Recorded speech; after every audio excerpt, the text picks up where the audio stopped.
Hello, Remasked, Amo, Michael, Queen. Thank you guys all for sharing out the broadcast. Thank you for the 10, Amy. Hello. Oh boy, tonight is going to be a big night. Yes.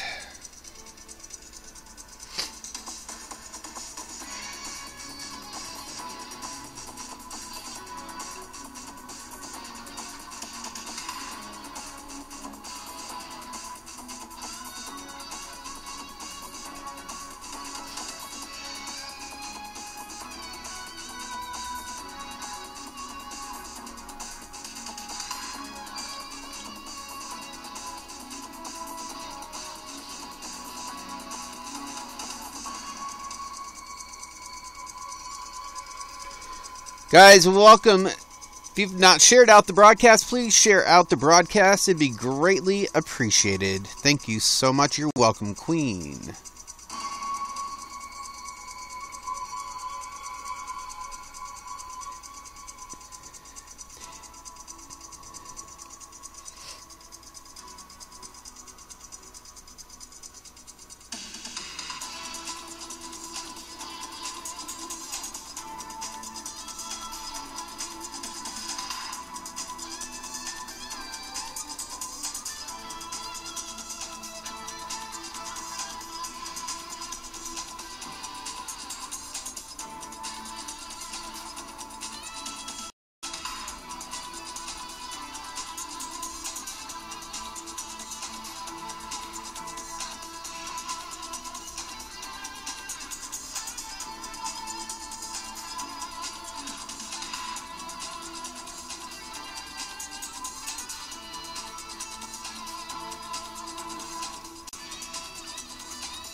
Welcome, everyone. If you've not shared out the broadcast, please share it out.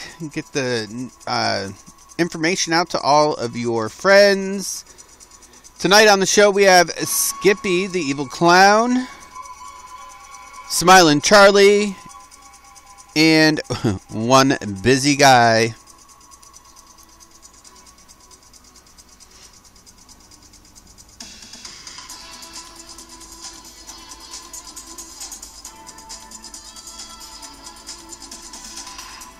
For the admins, the moderators, tonight, due to the subject matter, anyone in the chat out of control, ban them to the island of misfit toys.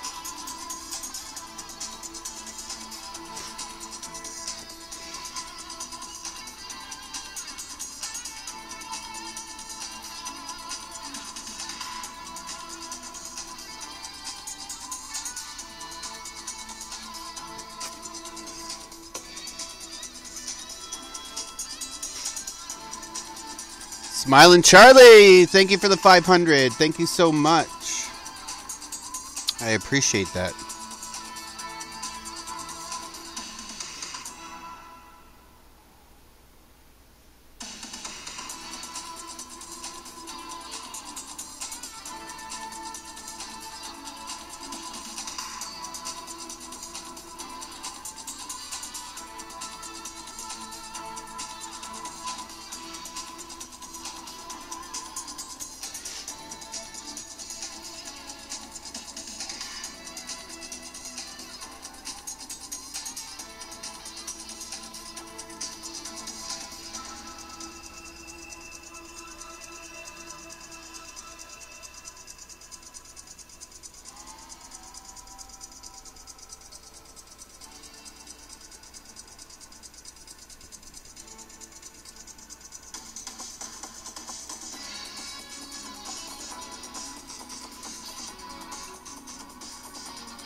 Welcome as you're entering. If you could share out the broadcast to your friends, it would be greatly appreciated.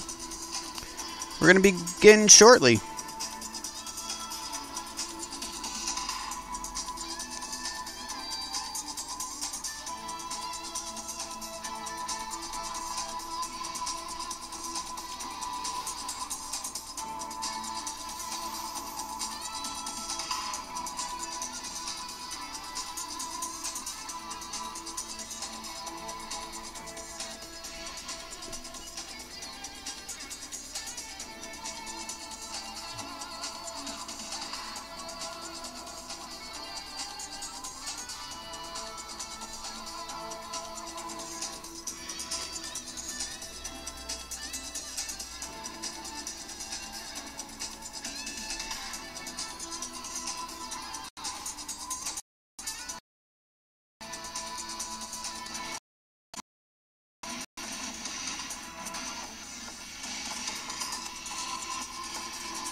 Skippy, thank you for the 50.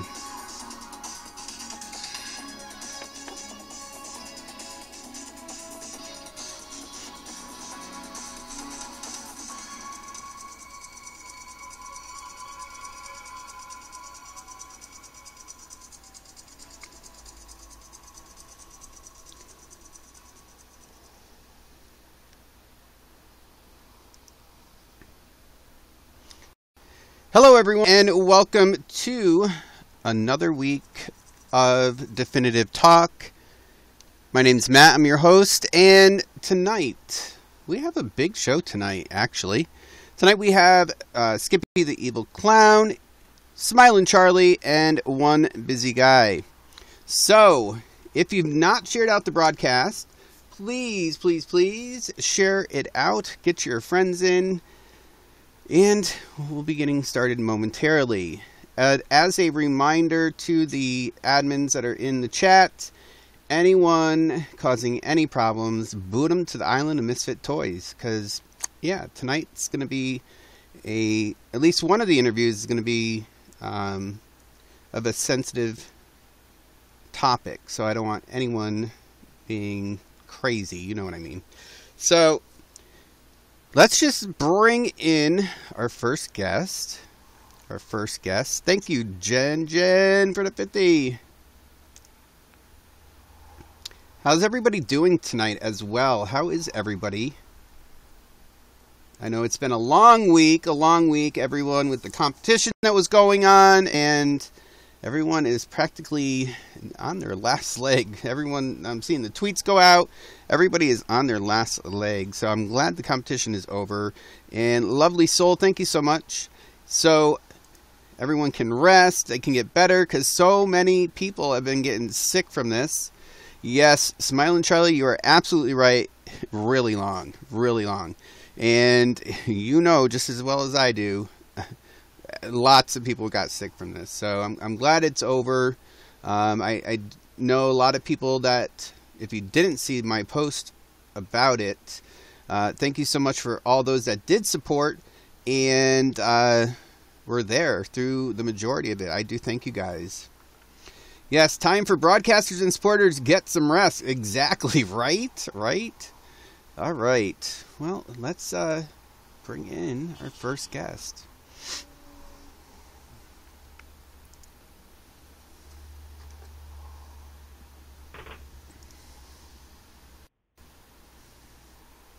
Hello. What's up? I figured I wouldn't do the makeup and stuff because a lot of people are scared of clowns. So. A lot of people know who you are, so I don't know. Well, this is a sensitive subject, Yes. and I wanted to be really, not jokeable. Yeah. Kind of, serious. So. Exactly. Well, let's start off with if there happen to be anybody that doesn't know who you are, which I find it to be odd. But if they don't know who you are, tell us a little bit about yourself. Hello, I am Skippy the Clown. I'm known as an entertainer, not a clown that really kills people. I've been working at haunted houses for over 14 years. I've been across the world for free in Australia working at haunted houses.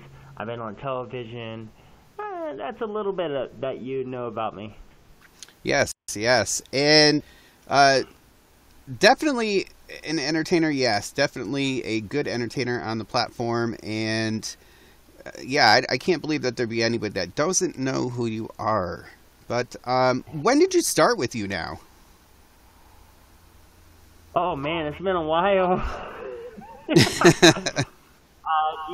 I don't know if you remember Nick Bean and all the pod squad here. Mm-hmm. I started when basically 5 years ago? Oh, wow. Like that? Actually, probably, last time that I remember. My second account. Second? I deleted my first one. Yeah.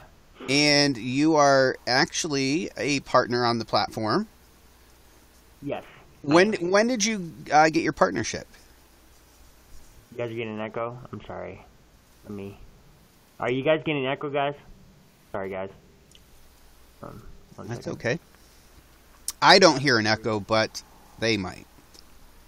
Are we better, guys? No, it's gone. All right, good. All right, so I got my partnership roughly last Halloween. When we actually did the Halloween competition. You guys complained about 5 days. I'm sorry, man. But I had to do 14. Okay, all right. Wait a minute. Did you turn your mic down? Oh. Might have. Yeah, can you hear me now? A little bit more. Can you hear me? Oh, perfect. Okay. Well, I know we talked during the competition, and it's pretty interesting because tonight's talk, of course, is not going to be like the normal. And when you brought this up to me, I was intrigued myself to hear this story. So I'm going to let you just get right on into it because this is a really powerful story. This is a long one. I don't know how long you got me. That's okay. Okay. So, when I was 14, around 14, 13 years old, my mom and me actually talked and stuff. And, I used to be really close to my mom, right? Mm-hmm. And the thing about it is, I always wanted to be an actor. And I always told my mom I always wanted to be an actor, and I would watch Jason Voorhees, Friday the 13th. Yep. Came out. And that was cool, And we were really close. We really loved each other and everything. But it started getting really, really bad when my stepdad got involved. When my mom lost my dad, she got with my stepdad, and my stepdad was not the best stepdad in the world. My stepdad used to force feed me, to tell me to eat like in 5 minutes. If I didn't eat in 5 minutes, he would feed me baby food. Oh wow. He used to feed me spinach if I would not eat in 5 minutes. And my mom was okay with it, My mom was okay. I mean, I was a picky eater, but you didn't have to, do that to me. Right. But, I mean, eating baby food was nasty, man. I mean, if I didn't eat my meal, if you didn't eat your meal in 5 minutes, you would have to eat baby food or be grounded. And you said now your mom was okay with this. Do you think it was that she was okay with it, or was not aware of it, or maybe something else? No, she was there. She was actually there. She would, follow suit. Okay. As I would say. And it was very bad. I got to the point where I just started getting really scared, like I wasn't a bad kid. I was nice. And the thing was, they were force feeding me, and I used to eat a lot. I still eat. I eat fast. I eat really fast. I'll eat a pizza like in, I don't know, 10 minutes if I can. It's because I have the habit of eating fast. Right. It sucks, It's like it can ruin you if you eat too fast too. So it can ruin your body. And how old were you when this was going on? I was around 13, 14. Okay. 13 years old, roughly. Yeah. And did this last until you actually left the home? What happened was, it's so far back, Right. Me and my mom got into it, and she used to whip me with a hanger, hanger, right? Like a hanger, and right. And she whipped me and just whipped me and whipped me and whipped me. It's because I think I broke on accident, a toaster or something, or waffle maker. I can't remember. But I remember going upstairs and actually kicking because, I was hurting. Right. I was so young. You're hitting me with a hanger. I'm so young. And I was hurting, and I actually kicked her down the steps. But I didn't mean to hurt her.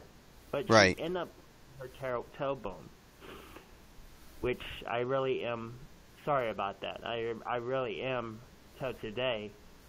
But the reason I wanted to tell you about this is because then things started getting, like interesting. It sucks that I did that to her, but I couldn't take it. I couldn't take it. Well, the and pain. Sometimes in these situations, it's a reaction. It's not something that's thought out. Right. And I'm sorry I'm going all over the place. I'm trying to remember everything. It's so hard. The thing about it is, I had this best friend in high school, right? This best friend, me and him always talked, and we always did things together. We were best friends. Right. And me and him got into it. And he decided to punch me in the face one time, right? So the thing about it is, I told him I'd get him back after school. And I was young, so I waited till the bus dropped us off. I remember him walking in front of me. I picked up a stick right behind him, and I was going to hit him with it, but I decided not to hit him with it. So I ran right behind him and pushed him on the ground and jumped on his back and ran all the way home. Well, as I was running home, I ran to my house. And he knows where my house is, obviously, because he's my best friend. So I locked the door, I shut the door, and I hide. Well, I don't. I actually go like looking in the window, and a police pulls in. I'm like, the police pulls in. Oh, jeez. The police involved. So this was an interesting story, and you're about to hear it. The police comes in, and I have to talk to him, and I said how did you know I was in here? I saw you. You know what I mean? So the police comes in, and they talk to me, and they said I have to go to court. I'm like, great, first court ever I have to go, and this is against my best friend. And this was when you were 13? Yeah, that's around 12, 13, something like that. That's one part. I want you to keep that in your head, okay, Okay. guys? Keep that in your head. Okay, another part was when my mom used to, like I told you, my mom, she used to beat me with a hanger, and my stepdad would physically throw me on the ground and stuff, like throw me against my radio and stuff. They were physical, and the thing was, my stepdad was a drunk. He would drink. Mm-hmm. And my mom was a stripper. Mm-hmm. Which I really don't like saying, but it's just crazy what I've been through. And Right. but the thing about it is, it's like you know, when that stuff was happening, and they used to ground me for like summer, like a whole summer. I would listen to Avril Lavigne just to calm, you know, Avril Lavigne, Right. radio down. I would listen to music because music, you know, was a thing to keep me alive, you know, keep Right. me focused on life. And that's why I'm thankful for music. But anyways, okay, so we're going to get to the court case. Okay, so I went to court, and I remember talking to my aunt about it, but, wait, let's back up. Sorry, I'm losing. I don't have it all written down. That's okay. I went to child services, okay? And I told child services, I said, listen, my mom's beating me. They come in, and my mom locks me in my door, or whatever, like in a room. Right. And tells me to shut up. I didn't know they were coming, you know, over or anything. And so child services come in, and they didn't believe her.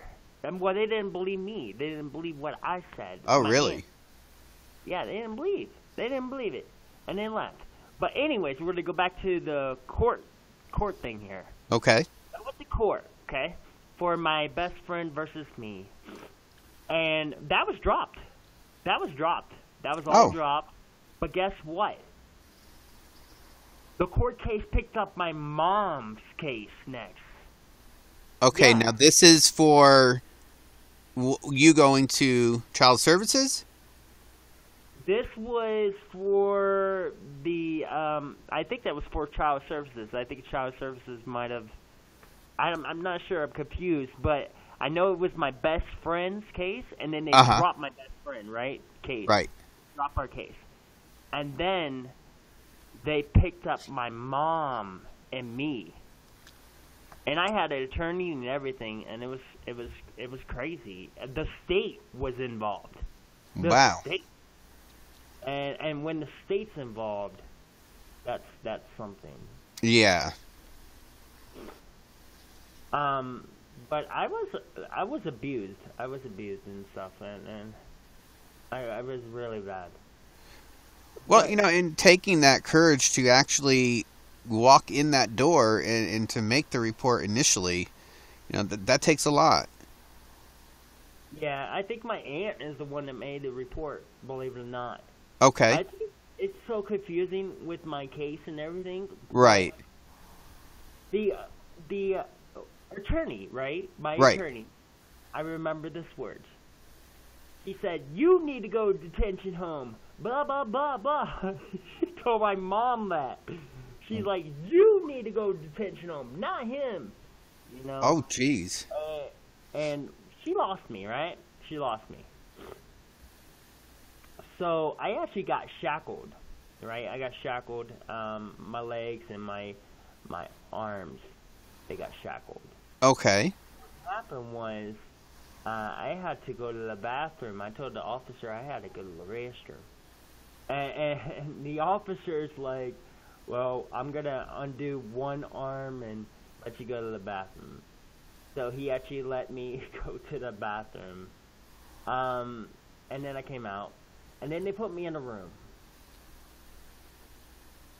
While they put me in a room, I was sitting there wondering where I'm gonna go or what's gonna happen. I didn't know.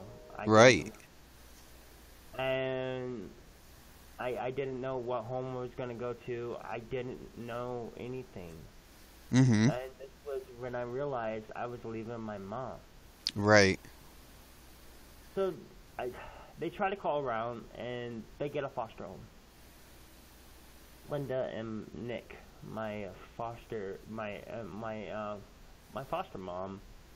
So I move in there, and it's actually a good foster home. They treat me nice. They treat me like a son.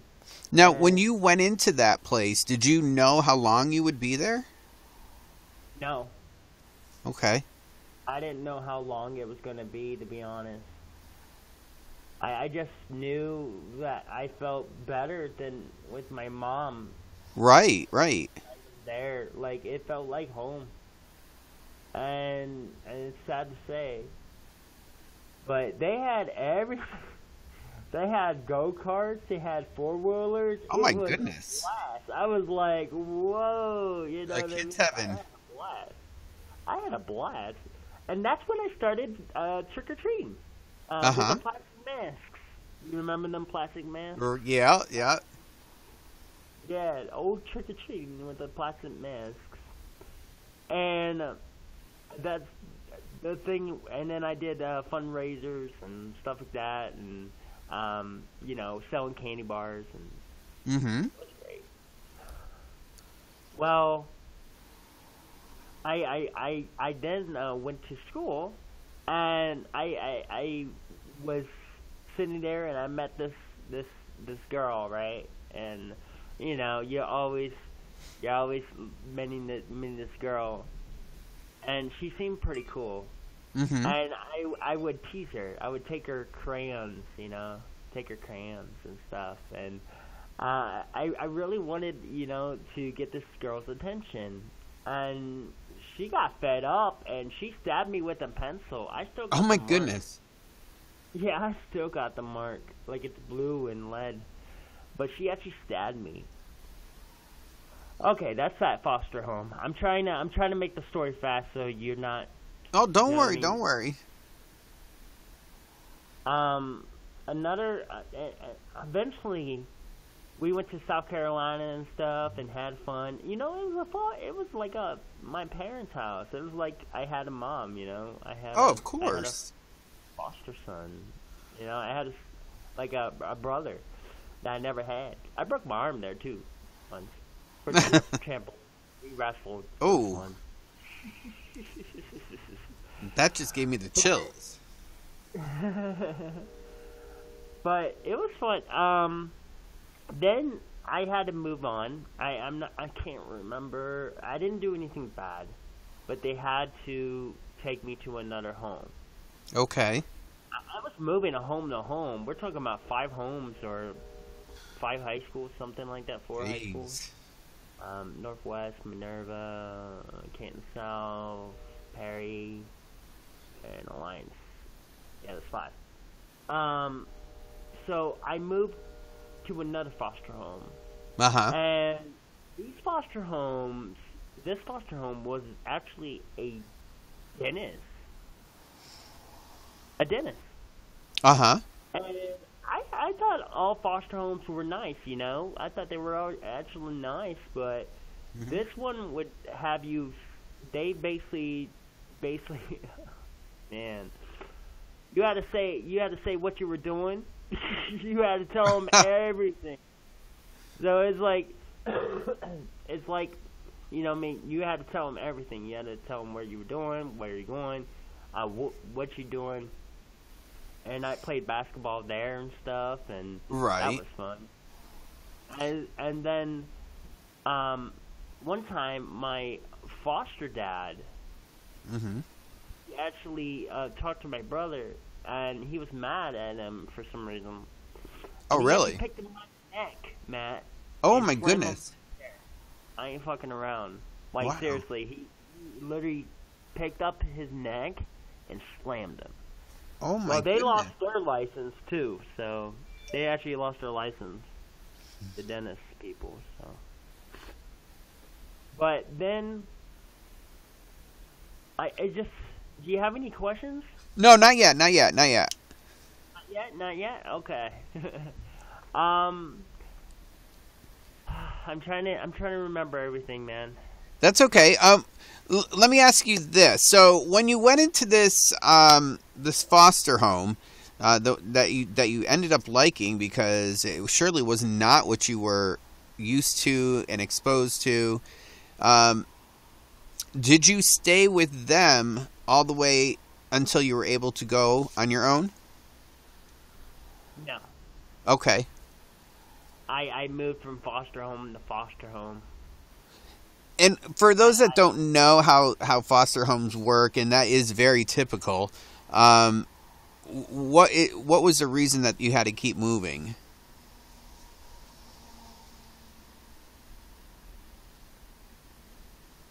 And you don't have to say if you don't want to. They couldn't really, like, keep me. They couldn't keep me. Okay. You know, they couldn't keep me. Okay. They wanted me to, move on. And Right. I'm confused. Like, I got moved on to different foster homes. And right. Different parents and different situations. And it's just, I really wanted to stay with the first foster home. But yeah.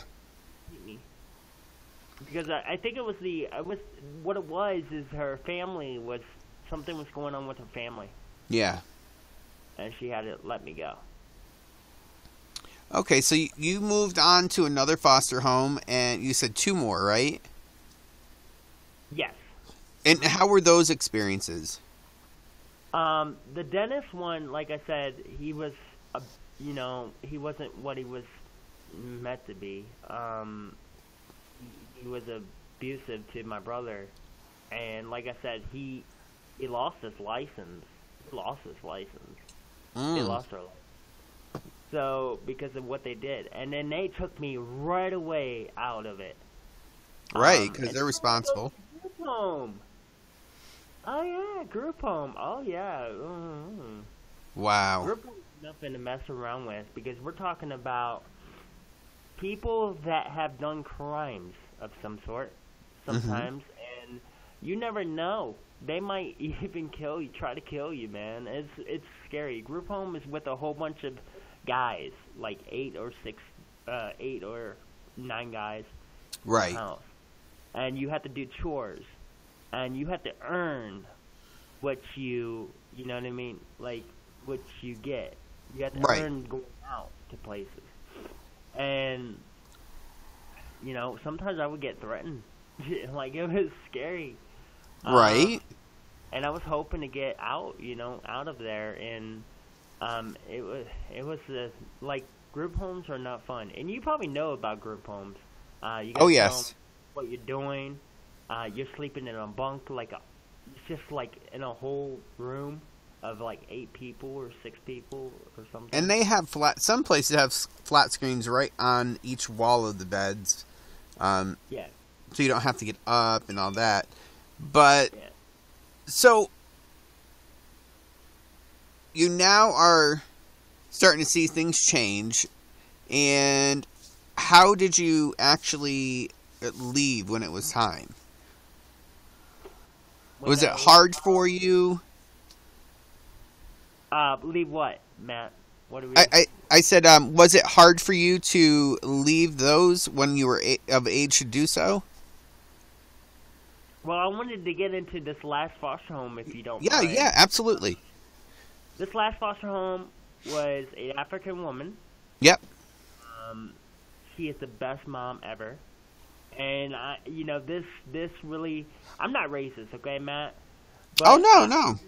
When I was young, I was scared sometimes. And in that turn, that's really turned me around. Like, I'm not racist at all.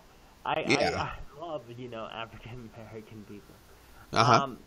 The thing was, she was the greatest foster mom than really any of my moms that I had.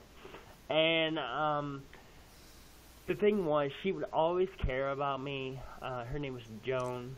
And she would always, take me places. She would buy me, like video games and stuff. She was nice like that. We would clean her yard and stuff. Mm-hmm. I did like Special Olympics there once, and played basketball, and I had fun. I had the life, and that's when I know everything changed for my haunted house career, because one of my friends there, they told me there was a haunted house that was by the high school. so we went to the I went to the haunted house to try out, and I was working there. It was so much fun. I was working as I think it was this guy. Oh, Myers. yes. So I was actually working as him. I would do the whole sit up thing and all that stuff, and it was so much fun when I seen somebody scream and scream at me. It just gave me so much chills down my spine. It was so much fun. Well, like they say, there's going to be haters no matter what. Right. The thing was that guess how much it was they paid me.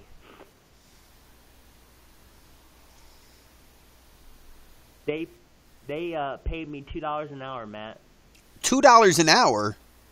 Yeah. To work at a haunted house. It was fun. Wait, $2 an hour though? Yeah. Okay, what was minimum wage? The thing is, they didn't really have, they didn't really have it. It's like voluntary work, kind of. So they would actually pay a little bit. They would give us food and stuff, but they gave us $2 an hour, and it was so much fun, scaring the crap out of people. It was a blast.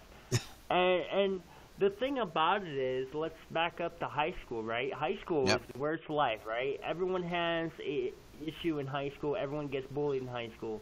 I'm in the same boat as you guys. I've been there. I've done that. Right, exactly.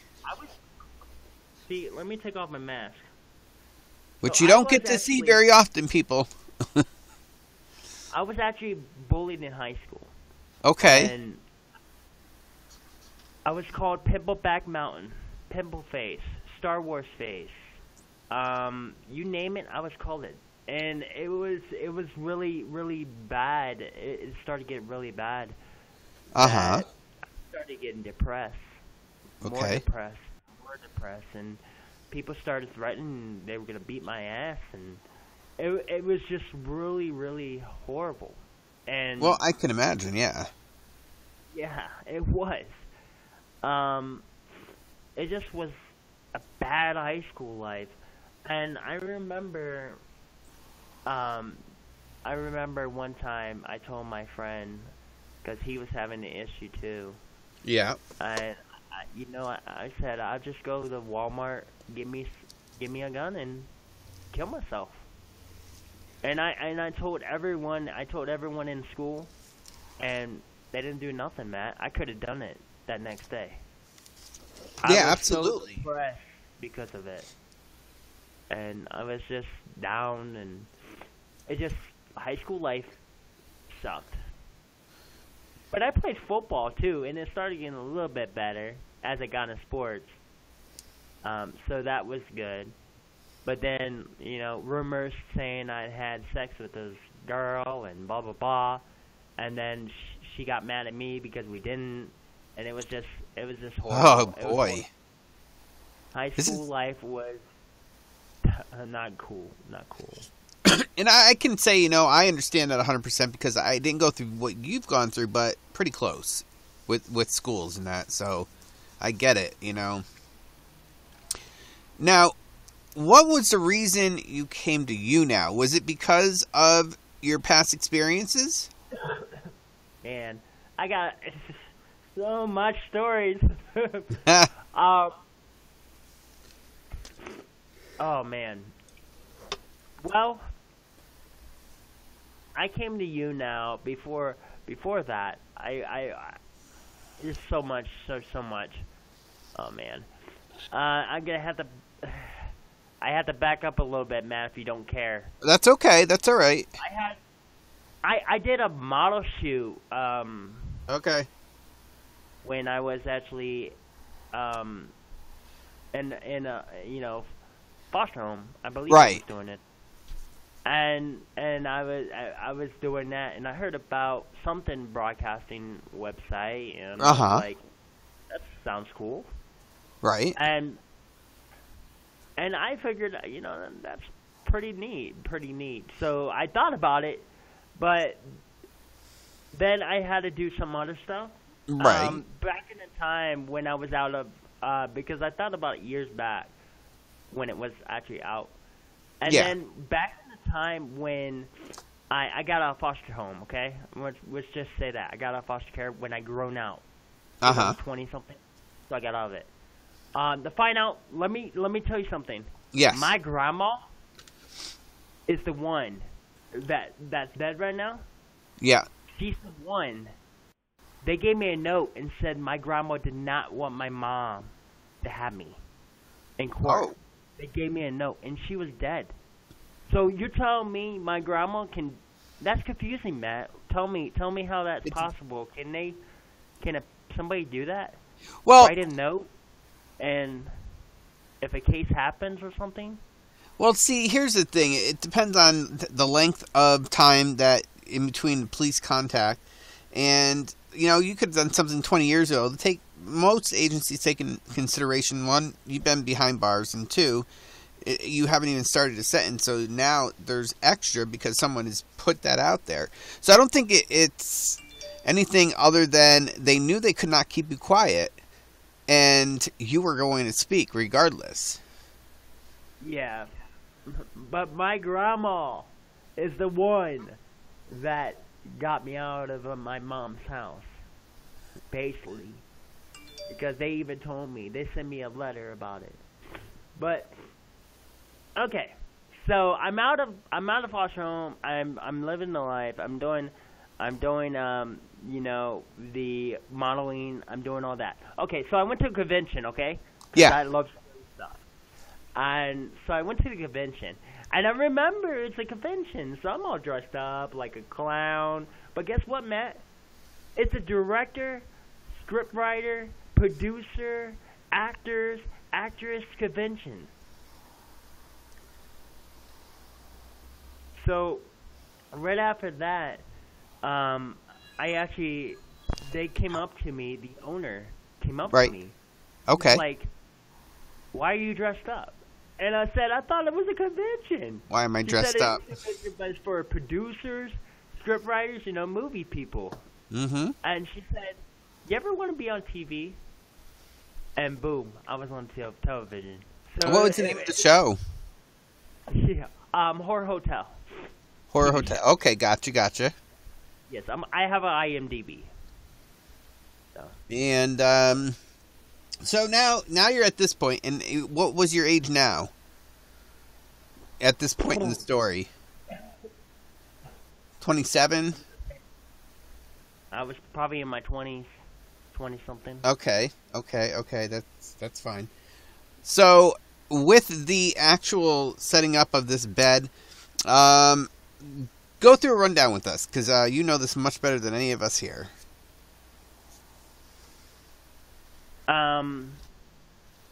So what happened?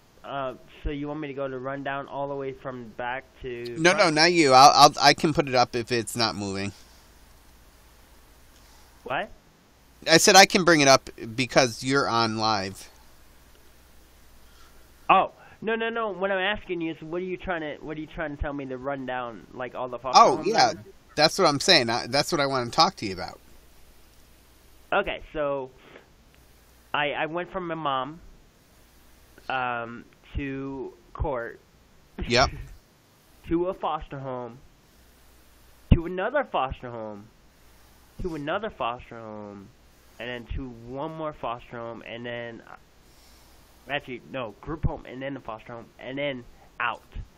So basically, it's so hard to remember the age, Matt, because it's been so long, and I just wanted to basically, say that.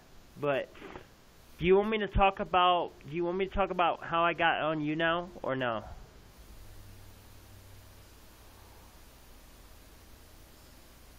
Matt? Is he there?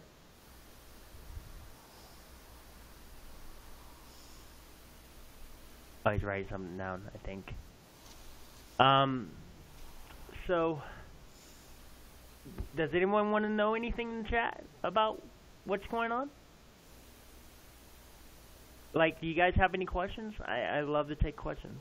You guys would love to ask questions. I would love to take questions. Because I'm about to get into the when I join YouNow. As soon as he comes in. Yeah, for sure. Tell us how you ended up here. Oh, did you become? Oh, you want to know how? Is he sleeping? Are you sleeping?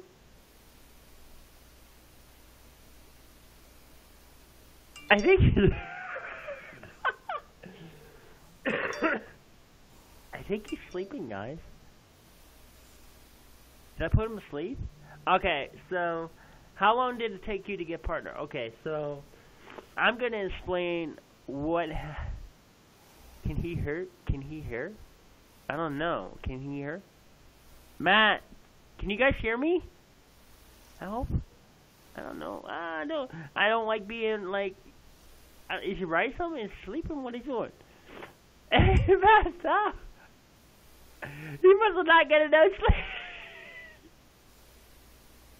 Okay, I'll tell you guys. Okay, let's skip. Okay, so what's going on is, how did I join YouNow, guys? How did I actually join YouNow?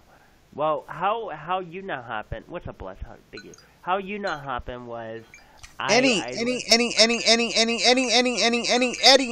encounters. That's what it is. It's crazy. Jesus, we're going crazy here, guys. What are Hold you on. doing? This ain't me. You were sleeping. No, my thing. Hold on. Okay, I'll wait, and then I'll tell my story. Because this is activating 3 devices here. Okay, go ahead. Okay, do you want me to explain about how I joined YouNow? Well, I want to know where. Okay, so you had all of this going on, and people have to understand that this is a lot to take in for one. How old you were, right? Yeah, I was 14. Yeah, I mean, this is crazy. I mean, a lot of people are not really. They don't see that, it's not part of some people's lives, and then you find YouNow. And was this the turning point? I was actually out of foster home when I joined YouNow. I got out of foster home. I think this is where you try to get into 25. I think I was 25. Okay. So 14 to 25. So how many years is that? That's like, I don't even know. But do you want me to explain about YouNow, how I? Yeah, I'm very curious how you got into YouNow with the desires that you had. YouNow, I love YouNow. I always say that. Sometimes it makes me tick off. But all right, so how I got in YouNow, I remember I had my mask I bought for like $600. Okay, I don't have it anymore, but it was like a silicone mask. And I was like, I'm gonna check out this website, see what it's about. And I remember going to this room, Michael Myers. That was the room? Yeah, Michael Myers. Oh my goodness. It was a profile, right? Right. He was doing this, dancing. And he had like 300 people in his room, Matt. Wow. 300. So I was like, you know what? Let me check, let me check YouNow. And I checked Nick Bean. I checked, Mr. Cashier. I seen what they all about, seeing what they were doing for broadcasting, seeing everything. And I was like, you know what? This might be something. So I was like, you know what? Let me go and dance hashtag with Michael Myers. Yep. And I didn't want to take his viewers. I didn't want to do that. So sure you did. No, I'm kidding. Why, right? All dressed up as a clown, dancing, and a dance hashtag. And how many people showed up? I started getting 20, 30, 40, 60, 400 viewers, and I'm like, wow. Whoa. You're on to something. Michael Myers shows up. Michael Myers show up. Of course he would. Of course he's going to show up. Absolutely. And oh my God, I was like, whoa, this is crazy. Uh-huh. I feel like one of the big broadcasters now, you know? And as it started blowing up, you know, it started blowing up from there. I started doing dancing all the time because it's always getting people. So Right. I started dancing all the time, and I started dancing to, I don't care what it was, Usher, I danced to. And Nick Bean comes in. Uh-huh. The thing is, they're like, dance battle Nick Bean, dance battle Nick Bean. I'm like, who the frick is Nick Bean? And I let it off. I didn't dance battle him. Right. And next day I went and danced and did it again. They were like, dance battle Nick Bean. I'm like, okay, I'll dance battle Nick Bean. So you know what? I was like, okay, let me get my phone. So I typed in Nick Bean. I'm like, 5,000 viewers. Holy, and I'm on the screen. What? You know what I mean? And he's just made a reappearance on here again. Yeah. So now you got all this going on, and then what happens now? He dance battles me to Lip Gloss. What? By Nicki Minaj. And no way. Starting to crack up and laughing, and we having a great time.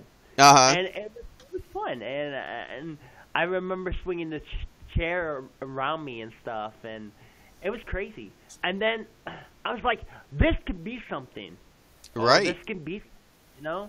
And I started guessing with YouNowers, American Aladdin, over 40 YouNowers on my YouTube, man, I guess. Wow.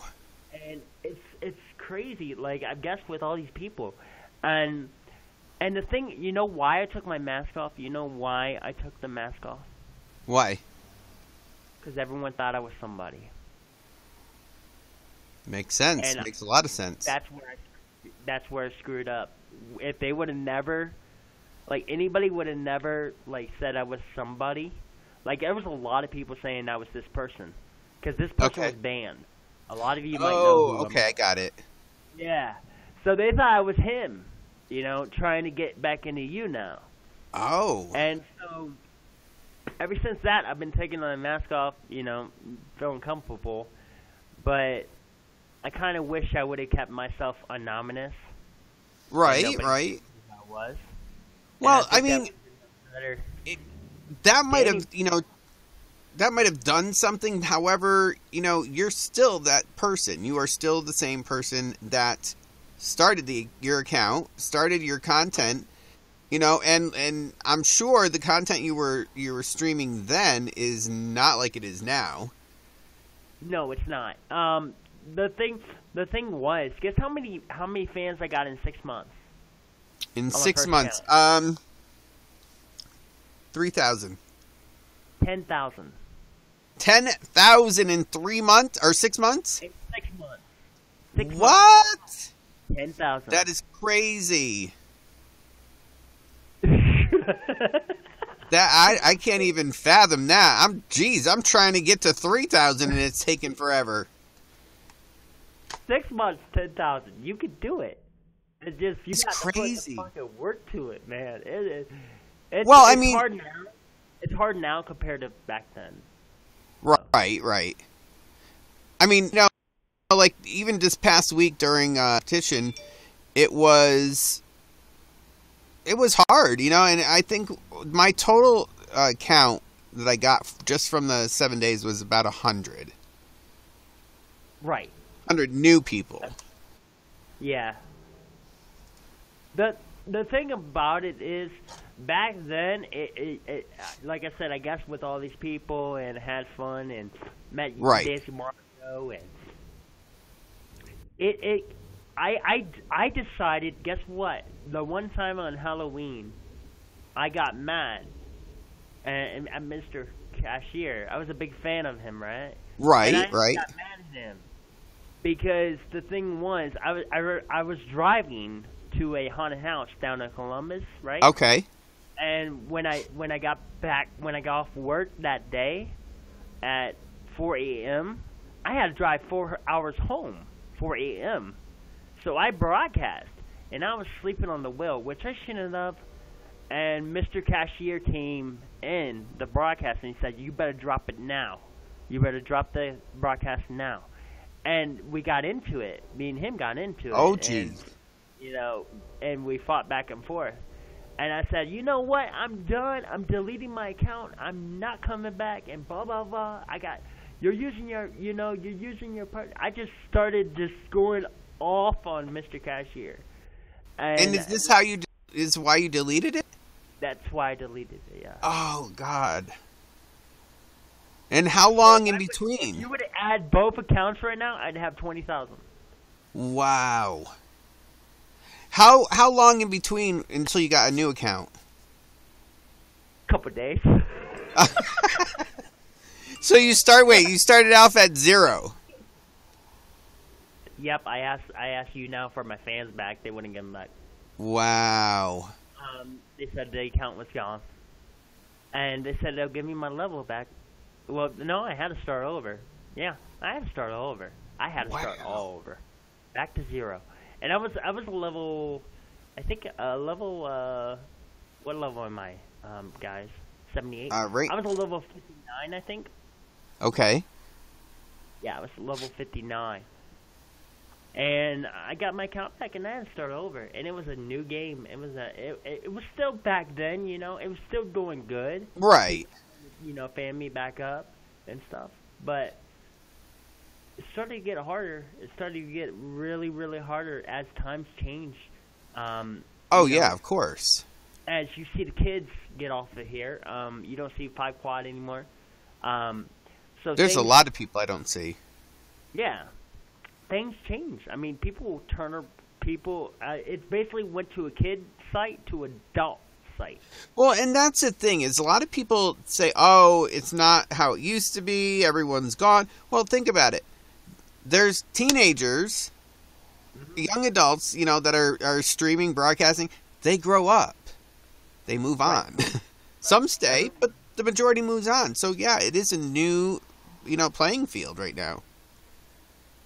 Right, and we lost a lot of people from all the drama too. So that was hard too, And then you had all these accounts that were created, and they had to get rid of them.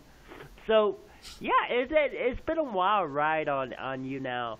But the thing was that my first account, believe it or not, Matt, if you're still there. Yeah, I'm here. I applied 6 times to get denied, around 6 times. 6 times? Roughly. Wow. Was there any reason that they gave? What? What reason did they give you? I have to look back then. Uh-huh. They didn't really give you any reason back then, I don't think. Oh, really? They never really give you a reason. Huh. They denied you. Say, I know now they'll give you a reason if it's now they a no. will. Yeah. Back then, is what I'm saying. I don't think they gave you anything. Right. So, did they just not contact you? No, they actually replied, but it was just the same computer message. Right. Which I have to see if I can get the receipts on that to figure out when. But the thing was, when I got my partnership with my second account, yes, I had to work my ass off. Of course, and I did more guessing and stuff, and the whole scariness, and people get bored of scariness. If they see it all the time, they get bored of it, and I kind of understand. I have to change it up. But well, yeah, of course. But your content is unique, though, because, I mean, let's be honest, there's nobody else doing this. Yeah, there's not. So it's not like people are going to move on to somebody else because, if no one's doing it, they're going to watch you. And, I mean, anytime I've gone into your stream, it's been always unique. Right. I try to do what I can. A lot of you guys are wondering how I got partnered. I got denied more on this account. And the thing was, I started, I started to get down on myself. I started to get depressed. I wanted to quit, like you guys. I wanted to quit. I wanted to be done. I was over it, I was done. But I had friends, Dapper Rapper, Winky Twinkie, Sentoki, Dancing Mara. They all come in and they pressured me and said, and Mike Loper, they all told me to, keep doing what you're doing. Keep, don't give up, don't give up, don't give up. So there was this Halloween competition. Uh-huh. And I knew I had it. Because it was for content. Content, and it was for, the YouNow was actually going to judge you. YouNow judges were actually going to come in and drop gifts on you. Oh, really? Yeah. So what happened was, for 14 days straight, we had to do all kinds of content. We had to do pumpkin carving. We had to go to the graveyard. We had to go to the haunted houses. We had to dress up. We had to do scary stories. We had to do all kinds of stuff. And there was themes for each day YouNow would do. And that's very interesting because you don't see content or contests like that anymore. No, I think the thing was, I looked on YouNow's Twitter, right? And Just Ryan said it seems like it could be a different department. Different department? Maybe they changed their... I don't know. But the thing is, the same... I don't know. I'm confused because I'm thinking they changed. Like, honestly, the people. Like, a lot of people changed. You only see... The contest that they do generally is a likes contest, and that's pretty much it. Yeah, but like I said, Matt, dude, 14 days. You had to do something every day. And I was dressed up makeup every day. I did not go into hashtag unless I was dressed up. Right. And the thing is, it wasn't for likes. It was for the judges to come in. If they drop if they drop gifts on you, like the big gift, the pumpkin gift or whatever. Right. Basically, they liked you, and it was like a vote for them or something. But I ended up winning. And I won with... I was a non-partner, right? Right. And 4 other partners won. Wow. 4 other partners won. And I was the only non-partner to win. That's amazing. I won Editor's Choice. I won Editor's Choice. And that rate in and of itself will boost you up right there. Thank you for the 400, Jay. That is I won the great. Editor's Choice. And after, before my Editor's Choice, guess what? I got partnered. Oh, before that.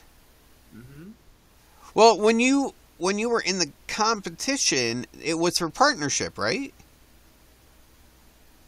No, there wasn't. Editor's Choice. Oh, it was for Editor's Choice. Okay, gotcha. But I had the fans. I had the views.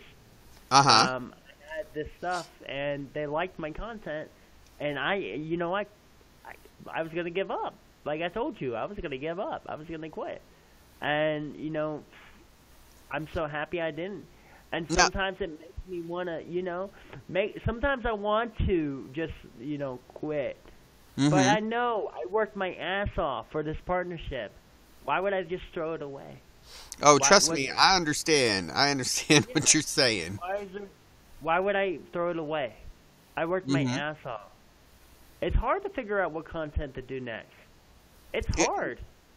Well, I mean, when you're branded as the character that you are, and the content that you create, I can see how it would be difficult to try to change it up a little with not, stepping outside of your content or brand. Right. And that goes to my next thing. Can I go to the next? Oh thing yeah, go ahead. To tell you about? So I met this girl, Miss Lovely Soul. She's in the chat, and she's a very cool friend. And I was always singing in my broadcast, right? And thank you so much for the likes, guys. Like them up, share them up, fan them up. I was always singing in my broadcast, and I was like, you know what? I want to do a Weird Al kind of parody song. Oh boy. So I started to work on Gangster Paradise. You know Gangster Paradise? I do. It took me 8 hours to do a parody of that song. 8 hours. 8 hours. So you did this, and then what happened? You're lagging. I don't know if it's me or you. Am I glitching for anyone? Yeah, you're glitching. Let me drop and refresh, and I'll pull you back in. Okay. Okay, guys, I'm gonna refresh. Don't go anywhere. Just hang tight. Hopefully, this will be easy.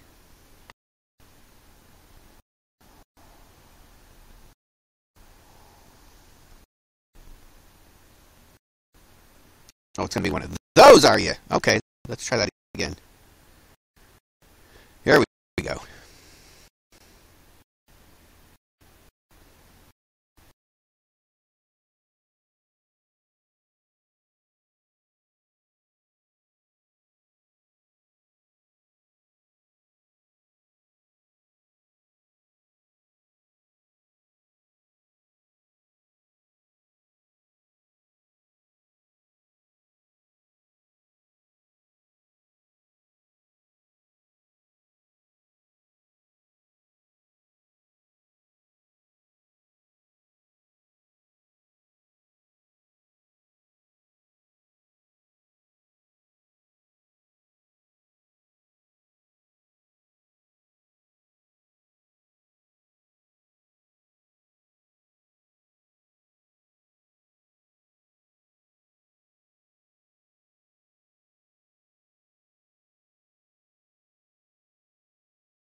Okay, and we're back. Hopefully this is much better. And am I still frozen for you guys? Am I still frozen? Hello? Talk to me. Am I frozen, guys? No. Okay. So, Skippy, if you could type in the chat, and I will pull you on in. Woohoo!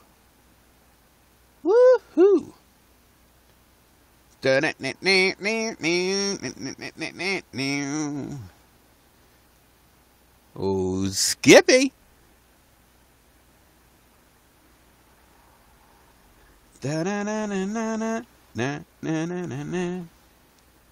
Where did he go? Oh, there he is. Okay. Let's see. Let's pull him on in. Guys, I do thank you, each and every one of you, for sharing the broadcast. I thank you guys for also the likes that you've also given. Thank you so much. Okay, we're back. Okay, we're back. I know I'm taking a lot of time. I'm sorry. No, I was taking a long time. Okay. I know Smilin Charlie want to get on here, and I want to hear his story, whatever he's gonna say. But I wanted to explain, like I said, the music aspect.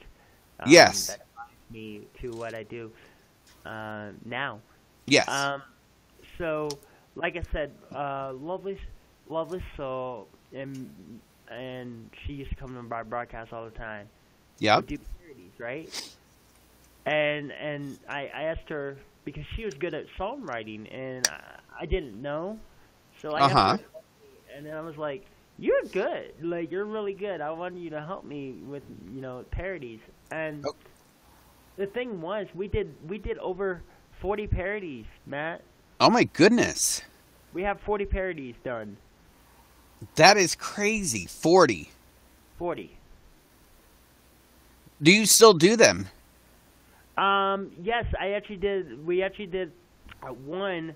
I could give you a taste of it real quick. Not all music, but just partly. Sure. We did a Micah Myers parody. You did a Michael Myers parody. Yeah, and we I love it. By pro singer. I love it. Come here. Oh. All right, this one's a Slipknot parody, guys, of Snuff. Okay, go ahead. All right.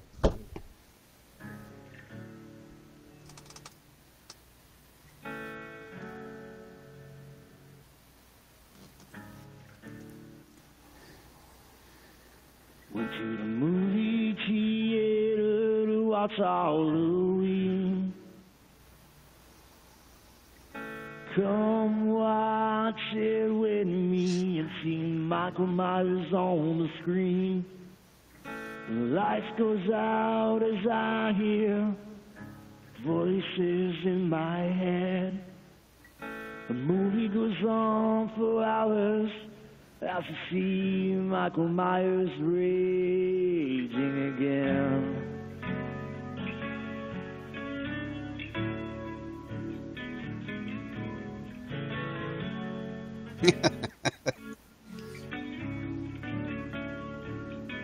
So if you're here, let me know. I will run away before the show. My heart is racing as I watch the screen. I hear the noises right behind me. Am I wondering about my fate? Staring me down full of hate. I don't deserve to die from you. My friend's life was taken minutes ago from Mike Myers. Now it's time to go. I love it. Listen to all of it, or do you not? I would like to hear it. Try to stop me, but Oh, no sound. Oh, now you got sound. Okay. There's part of it, guys. Yeah, you can actually watch it on my YouTube, Matt. Yeah, I'm gonna check that out. Actually. Yeah. So that's our words. That's our lyrics. Right. That's the soul's lyrics, and that's what we do. Now, what I decided to do, I was like, you know what? I feel comfortable to do music. I've been watching Dapper Rapper. I've been watching Brent Morgan, and I said, why don't we write our own originals? And so I wrote an original with Lovely Soul of this song, and I'm not gonna play it all. I'll play part of it. Okay. It's a my crush, Avril Lavigne, my dream girl. And I got it sung by a pro singer. So it's an Avril Lavigne song, original by Okay. And Lovely Soul. And Lucas Lee Josh. And the other one was from Como, by the way. All right, here we go.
That is amazing, actually.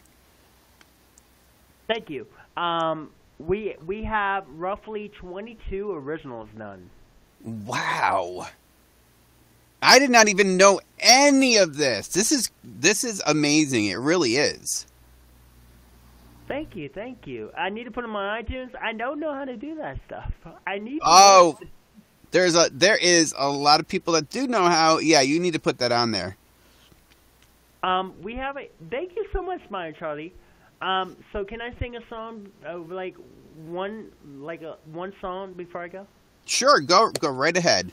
Okay, so this is a new one coming out, and I please forgive me, guys. I am not the best singer, but I want to tell you guys something before I start. I got the beats from Semna Beats, which I buy. It's a license.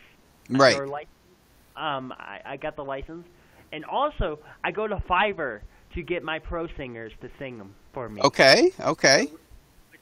Fiverr's a good website if you really don't have the words to actually, if you can't really sing. Fiverr. Right.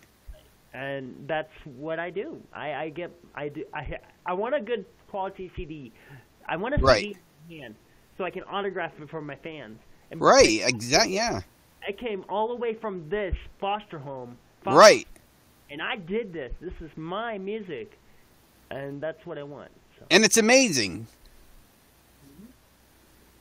And I'm all, I'm happy about musicians on here, and that's just why I like to watch them too, because it inspires me. They inspire me to do. Yeah, we've had a lot of musicians on here, so yeah, I know what you mean. All right, so I'm gonna have to go to Google real quick. And okay. All right, so this song is Pet Sematary. You know Pet Sematary? Right. So this song will be coming out next year. Okay. And it's a country song. So are you ready? I'm ready. It's called Pet Sematary, guys. You know Pet Sematary, the movie. Right. I mean, about it. Original. Written by Love Whistle and Skippy the Clown. Here we go.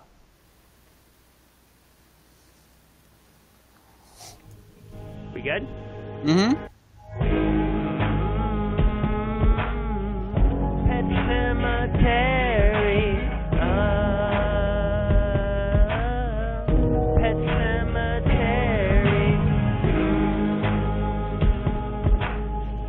Pet Sematary. Pet Sematary. I bought a house on the hill in a small town. Have a wife and a small child. We're staying for a little while. Tree leaves move as darkness falls. I hear the howling.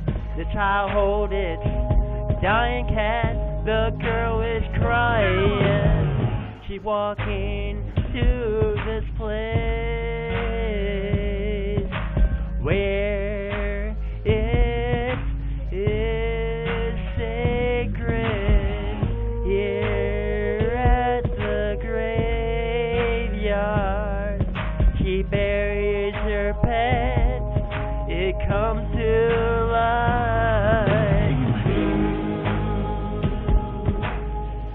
Pet Sematary. Pet Sematary. Pet Sematary.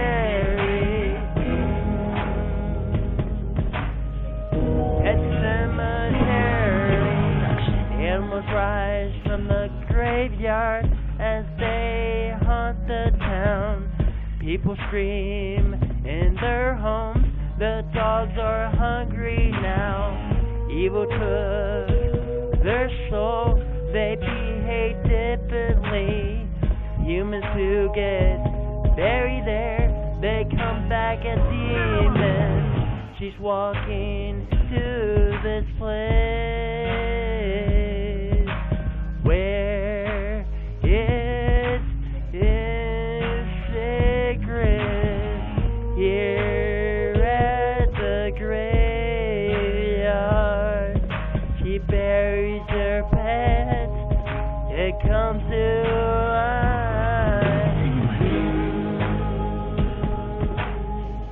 Pet Sematary.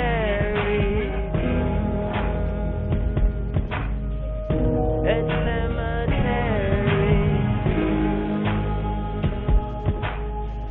Pet Sematary. Pet Sematary. Your loved ones are gone, but are they really? You put them Under the ground, they come back scary. Your loved ones are gone, but are they really? You put them under the ground, they come back scary. Pet Sematary.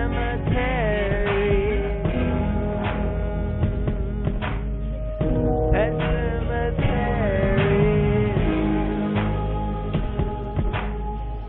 Pet Sematary.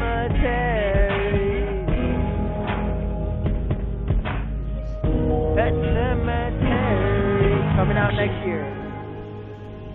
That is really good. That is really good. See, that's the thing is some people might not know that there's another side to Skippy the Evil Clown. So this is really good. Yeah. So, And your story is also very good as well and inspiring for people that are going through this. You know, a lot of times we don't know that people that we know are actually going through this or have gone through it. And right. Actually speaking out, you know, and telling this story is going to help somebody. And that's what is really good about the type of broadcasting that people do here. You know, there's a lot of people that are out there to help people and have fun at the same time. And, you know, I think your content is absolutely great. So I hope there's bigger and better things coming too. I'm sure there is, because you don't ever fail to amaze the people that are out here. Thank you so much. Smilin Charlie, thank you so much for the words, bro. You're awesome. I can't wait to hear what you're going to say. But I do appreciate you, Matt. It's been an awesome ride. You know, coming from scaring people in foster home, scaring people, and now being a songwriter, so freaking awesome. And the thing is, like Magna and Poet, okay? Let me explain this last thing. And Magna and Poet, I love you guys so much. But you're the one that pushed me to, you know, you're the one that pushed me. You told me that I couldn't sing, and I understand. It's understandable. It's not for anybody. But right, you know, right. I can hire somebody to sing it for me, and I can write it. Exactly. So, that's what I'm saying is you look at all the other ways of going about accomplishing what you're setting out to do. And, you know, a lot of people don't think that way. Right. They don't. They honestly don't. The thing is, Fiverr's a great website, and you know this, Matt. Oh, probably. yes. Fiverr's great for anybody that wants to write a song about a loved one or anything. That's a great place, guys. They're wonderful people, and they're nice people to work with. And that's why I love Fiverr so much. And, you know, you're not paying arm and leg. So exactly, right? But you're helping them out as well as they're helping you out.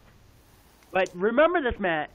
If I you will. write a song, you got to put your name, not their name first, because it's your song, right? It's exactly. your song. You got to feature them. That's where I messed up. So yeah. That's okay, though. I can see some major things coming, and I can't wait. I appreciate you, Matt. All right, guys, I'm out of here. All right, thank you so much for coming. Thank you so much, Matt, for the interview. You have a good show. Have a great night. You too. Bye, guys. Well, there you have it. There is Skippy, the evil clown, and we saw a different side of him tonight. And, you know, I think his story is amazing, where he came from, the life that he had growing up, and now look, I mean, he's doing well, very well. And, you know, this is something I didn't even know with his singing and all the 40 songs, 40. That is crazy. That's epic. So I wish him all the best, and I know there's great things coming. So, everybody, our next guest, we'll bring him on right now. Get right on into it. Dun, dun, dun, dun, dun, dun. Guys, if you have not shared out the broadcast, please share it out. It'd be greatly appreciated. Hey, Matt. There he is. Hey, everyone. How are you doing? I'm doing good, Matt. I'm doing good. Hey, much love to everybody. And Skippy, keep being Skippy, because I'll tell you, man, you have made me proud. You know, I really, honest to God, really, truly love you, Skippy. Absolutely. So, Charlie, we just got done with this contest. Oh, my God. Help me, Lord. Right. Help me. Help me right. You got that right. I mean, Matt, I got to say this, you know. What's that? Thanks to everybody. You know, thank all my friends. You know, you guys have all been incredible. You know, I'm really emotional today, just in case you haven't noticed. That's okay. Hey, I get emotional every time I'm on. Yeah, you know, you guys kept by me and stuck with me, you know, and I try to help you guys out where I can. You know, Lisa with her kind words, and you know the love and the support that everybody showed during this contest. You know, my goal was not to get first; it was just to get on the leaderboards, the leaderboards, and we did manage to get on 2 of them, which I was very proud of, and I couldn't have done it without the love and support of everybody. Well, and that's the thing, you know, when you get into a contest like that for 7 days, my God, I mean, you're taking your last breath, and you see the people that truly do care. You see them coming to the broadcast. You see the things they're doing, and it does get you emotional because you don't expect it. Right. You know, and I've got to say, because you know I love you, and I go to your broadcasts all the time, and for me, I don't get to go to a lot of broadcasts because it's just I don't have the time. But I make it a point to go to certain broadcasters because I want them to know that, yeah, I'm here, I'm supporting you, and, you know, you're one of those broadcasters, just like Lisa, you know. Right. You have... Well, let me hold that before I say this. So, when did you come to YouNow? Why did I come to YouNow? Yes, when and why? When? All right, I came. It will be a year this January. Okay. And it will be a year, and I'm very excited about it. Yeah. Because the day I came, Matt, honestly, I actually was laying in bed. I had a knife by my side. I was done. I said I was done with life. I was done with everything. I couldn't handle it. I had a severe breakdown, and I was listening to a YouTube video, and the 2 people that were in the YouTube video kept saying, you know, thank you for the bars, thank you for the likes, and then they finally said, welcome to YouNow. And I'm like, all right, they look like they were having fun, let me check this out and see what it was. Now, at that point, I'm laying in bed with a knife, and I'm like, I'm done, and all this other stuff. And as I said 1,000 times, and I will say it 1,000 times more, I ran into Unnecessary Max and Casey. They were the first broadcasters I watched. They made me laugh. They made me forget all my problems. And then I went from there, when they ended, I went into another broadcaster from the UK who also continued that and made me forget. And I'm like, you know what? Maybe this could be something that it could work out. I don't know. Right. Let me back up a little bit. In December, I went to and Lisa can contest to this because I've told her this already. I went to a fortune teller lady, and in Salem, and um, she said to me, Charlie, your life's going to go through a lot of changes in the next couple of years. And she said, but you know what? Stick by it and stick with it, because it's definitely going to pay out in the end. And I'm like, what do you mean? And she Right. goes, at the end of it, you are going to be well known, and you will, at some point, end up with so much money you don't know what to do with, and you'll be helping a lot of people. Right. And I'm like, okay, you know, Yeah. Right. out of the clear blue that she says Right. that. And I'm like, yeah, all right, you know me, you know, all right. That sounds I probably would have said the same thing, you know, if they said Yeah. it to me. right, you know. And but the thing is it's I came to you now, and it has changed my life. I mean, my life has changed a lot. I mean, you know as well as I do, I always put other people first in my life, Right. and they were always top priority, not me. Mm-hmm. And you now actually showed me, and through the loving support of a lot of wonderful people on here, that said, hey, Charlie, you need to take care of yourself. Right.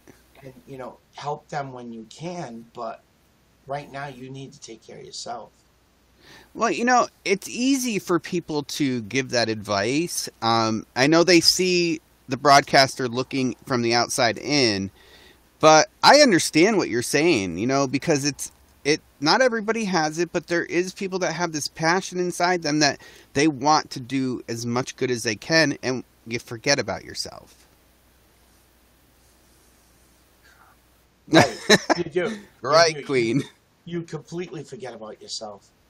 And, you know, everybody on here actually made me see it. And you know, during this contest, I did have another breakdown. Mm-hmm. To the point where I thought I was having a heart attack. Yep. And I went to the hospital, and they said it's stress. And after that, I was like, okay. And I talked to a real good friend of mine, and Mm-hmm. I said, I got to do something. And they're like, Charlie, you got to focus on yourself. Yeah. So, I mean, it was hard for me. It's something I did for 20 years. I helped people out all the time that were homeless. And it was hard for me to actually say to them, guys, you have to be out by Friday. Mm-hmm. I can't do this anymore. I can't. I'm not financially where I was before. Right. I'm starting all over. I have to reinvent myself. I have to redo things, you know. And this is one thing I need to do, is I need to take care of myself. Right. And I did. I broke down and cried. And they were like, all right, Charlie, we understand. And they moved out, not Friday, they moved out that day. They moved out that night. And I was like, wow, you know? And it's been really different for me to be here, to be at my house, to be alone, to have the house be the same way as when I left it. I come home. Right. I'm not used to that. And I'm like, okay, you know. And to go to the being in the contest was incredible. You know, I was there, and just the YouNow support, you know. I have a new supporter. Her name is Angela A. Oh, yeah. Angela 4. She is now my top supporter. Annie Up, who got her first crown in my broadcast. Oh, wow. Which was like, wow, that was incredible. The wonderful Kazona, who's been really right there. Jen, Viv.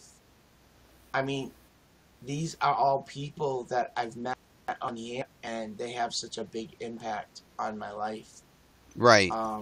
You know, and I can help people, you know, like with like doing the broadcast that I do on Tuesdays, you Mm-hmm. know, by upbuilding people.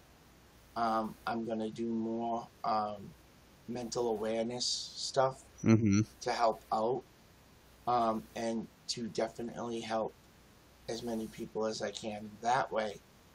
As you know, I am going to go back to school. I'm getting my master's in Awesome. psychology, and the course that I picked, I will be actually able to counsel people in 52 of the United States.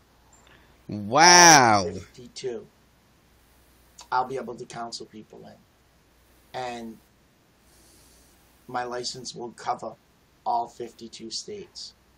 That is amazing. I mean, you know that people come. It's a different world. People are searching. Like young adults will be searching for answers to whatever they're going through. They turn to YouTube to get their answers. If they don't find it there, Right. they turn here as well.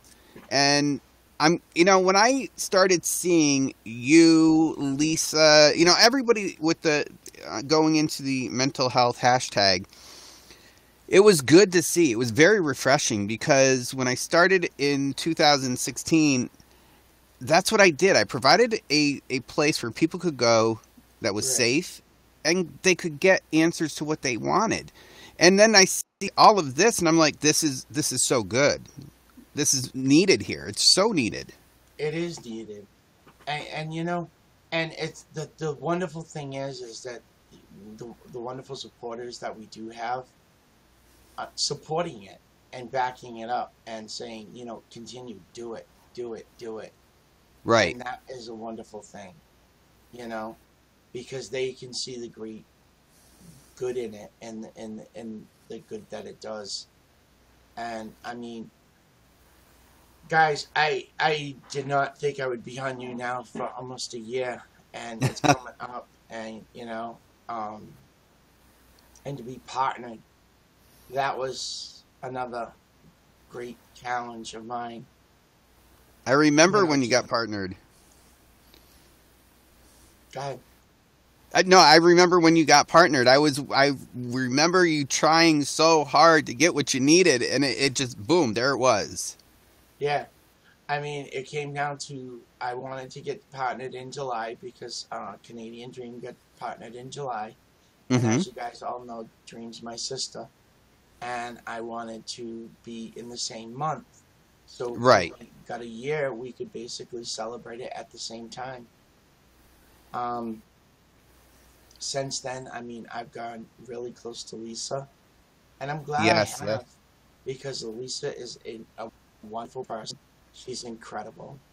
I've gotten closer to you, Matt, which I really am happy about.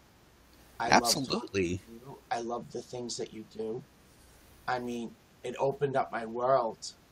I mean, from me going from one broadcaster to and have only going to see two broadcasters to the multiple lovely broadcasters that I like to see, such as Skippy, you, Yeah. and everyone. It's been really truly incredible, and it's opened up my eyes.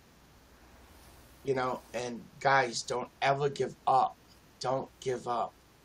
And I do have to do a shout out for Hot Jazz Mm-hmm. because Monday I was seriously thinking about giving up on the contest, and he said to me, his exact words were, "Charlie, go for it, because you never know what could happen. You don't know. You don't know what Right. could happen." He says, "It's you now. You never know what's going to happen." And he said, that last day, for all you know, somebody could come in and drop a lot on you and you could win. Well, And yeah, and I understand that more than people probably know because I was in the same position. I was right, done. I was done, and it people came in that I didn't know, and like if you had looked prior to that contest, my top 3 supporters I think had 1,000 bars each. Right. And I'm like, where did this 51,000 come from? Where did this 16,000? I get it. I get it. I mean, I'm upset because I lost my spot, but I'm happy for you. Well, it's not even losing the spot because you know where you were. Yeah, I know. You know where you were. I know. And I know. like for me, like I told everybody, I came on to one of the broadcasts, I said, look, we're off the boards. I know where we were, and we gained over 100 new followers. Right. So I was happy with that. That's what counts. And that's what counts. And that's exactly what counts. And I mean, I do have to say this. I was very proud of Lisa. Lisa decided she wasn't going to do it at first. And, right. And because she had editor's choice and she felt like that wasn't fair. But she let people have 6 days without her being there. And then her coming in on the 6th, the 5th, was it the 5th day or the 6th day? I think it was the 5th. 5th or 6th day, and then coming in and actually ending up on top. Right. I'm so proud of her. That woman has a lot of problems, and she just put them aside, and she just goes for it. And when she got her mind on something, she just does it. And I was talking to her today, and I said, Lisa, I have no clue where this came from. I gained a new supporter during this whole thing. Angela, I've gained Kazona. I've gained a lot of new supporters. My whole supporter board changed. Well, you remember, not too long ago, there was not a lot of people coming.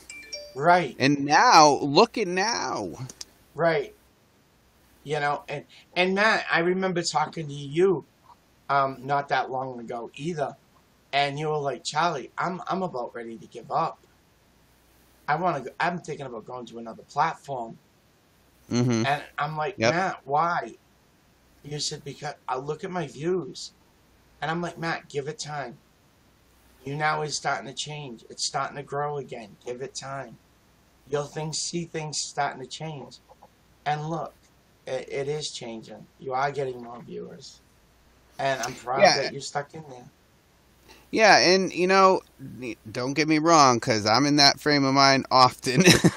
But it's hard at times, and it is the fact of remembering the people that are there and that are pushing you, and people like you and Lisa. That's what you got to remember, and sometimes you forget that. Sometimes you do. You do forget it. And that's why it's like all weekend long, the first thing I did at the end of the broadcast was I made a point to thank each and every person.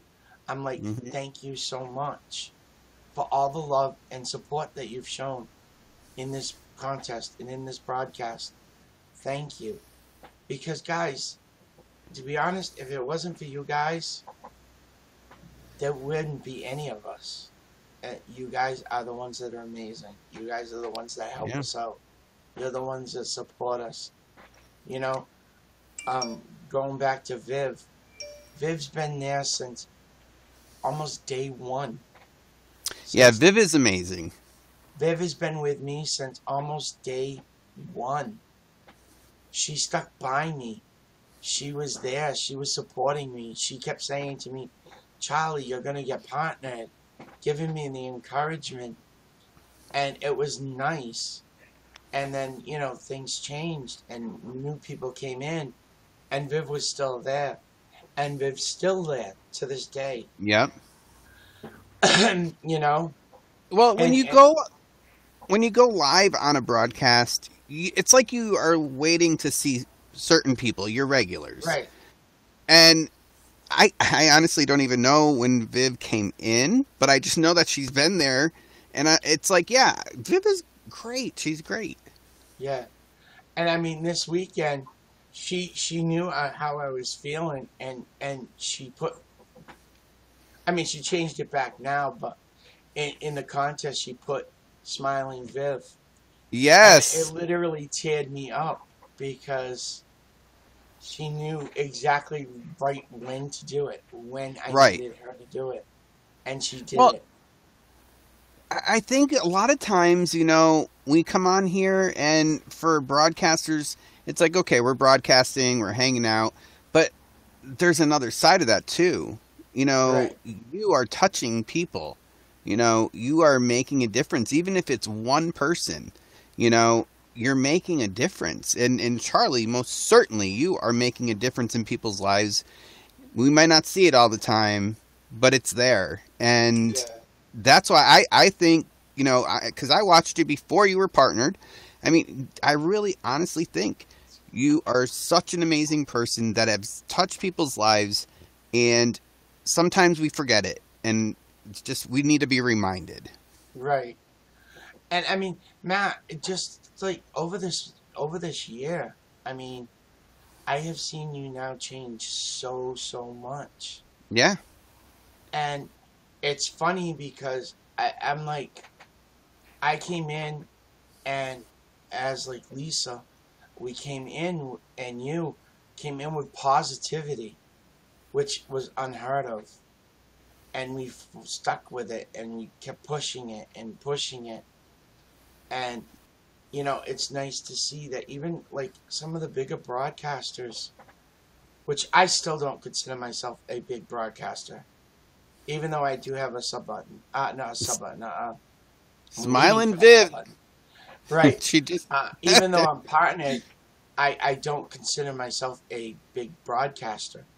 Because that's because you're humble, but yeah, you are.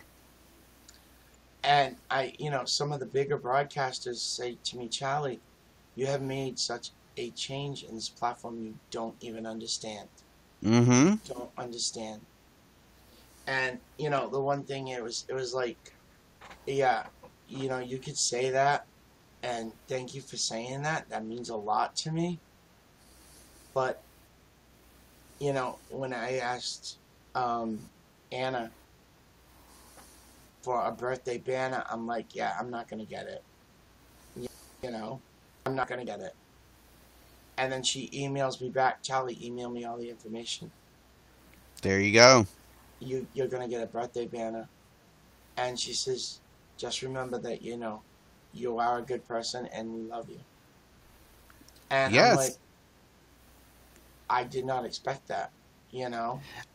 Well, I think everybody is like that. We don't expect something and then it's there. But that should show you specifically, the things that you're doing are what they want to see. Yeah. A perfect example is, the group that is going out and talking about positive things versus all the negativity and drama.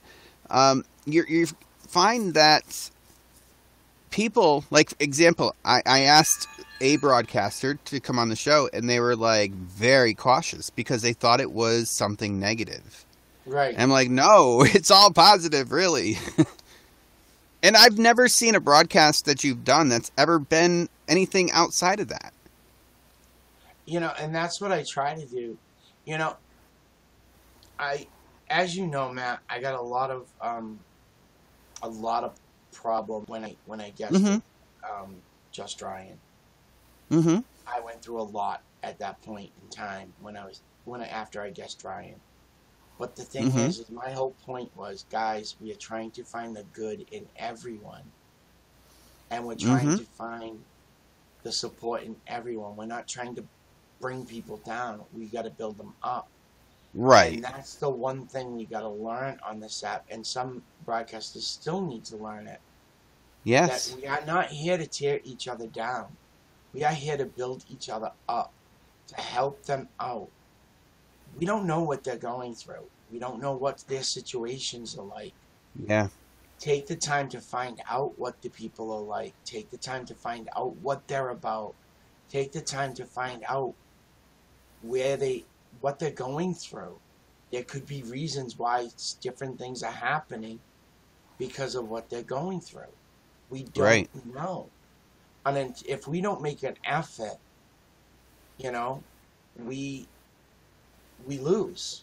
We actually lose if we don't make the effort. I hashtagged you because, oh, the guys, I'm a busy guy, right? You know, and that's the whole thing. If you don't take the time to get to know the people, how are you going to know what they're going through? How are you going to know what their situation is? Right, You know? exactly. And that was like your guest, was it last week or the week before? Sean, Loverboy. Yes. That kid's gone through a lot. He has. He really has. And nobody wanted to take the time. Everybody just like was so eager to jump on it and to tear him down. Guys, we don't need to do that. There is enough people in this world to tear you down. Yeah. You know, we are supposed to be a loving and caring and wonderful community. And we're supposed to be here to upbuild people. You know, the other day, and I know I'm probably going to get beef for it, but you know what? I'm going to say it. When I saw Loki and Just Ryan hashing it out on here, okay, neither one of them were actually taking the time to listen to each other. They were just so bent on what they were doing and what they were trying to achieve that they didn't listen to each other. And that it actually made me cry. I actually listened to it and I was crying. They made me upset. They really made me upset. And, you know, Loki could see Ryan's faults and Ryan could see Loki's faults, but they were both making mistakes. And it's a bigger person to admit, yes, we are making mistakes. How can we fix it? How can we become friends? At the end, I guess they came up, because I ended up getting off because I was crying too much. Right.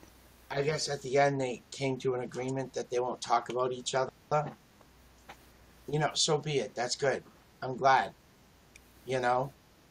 Well, I understand, because, you know, a lot of people are, you know, will everything be perfect with broadcasters? No.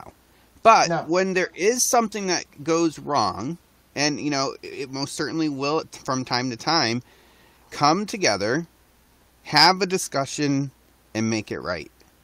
Right. You know, because that's what happened. I don't know if you remember, but that's what happened with myself and Loki. Right. And we came together and fixed it. Right. The thing is though, Matt, every little problem that people have on here, they don't have to bring it to a broadcast. Right. They don't have to bring it to a broadcast. You can do it outside of a broadcast. Right, because, absolutely. You know, to be number one and then have two big broadcasters bickering back and forth and both of them losing their cool, new people are coming in and they're seeing this. That's not cool. That's not good for the platform. That actually hurts it. And lovely soul, exactly. Sometimes you're not going to agree in the end and agree to disagree. That's it. Agree to disagree. And I mean, I guess that's what they decided at the end, was they agree to disagree. And, you know, it's not going to be mentioned again. Right. Congrats. Congrats. You know, congrats. Changes don't happen overnight. Right. You know? And I think it was Venus that said baby steps, you know? Yeah, they got to take baby steps. You know, and the one thing is like, Loki, I love Loki. Everybody knows I love Loki, and I care a lot about Loki. But the one thing that kept bothering me was he kept saying, yeah, but Ryan, you said this before. Ryan is trying to make change. He is trying to change himself. The one thing I think Loki keeps forgetting, Loki didn't change himself overnight. He did not change himself overnight.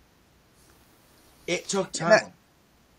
And that's the thing is, you know, we all make mistakes. We do.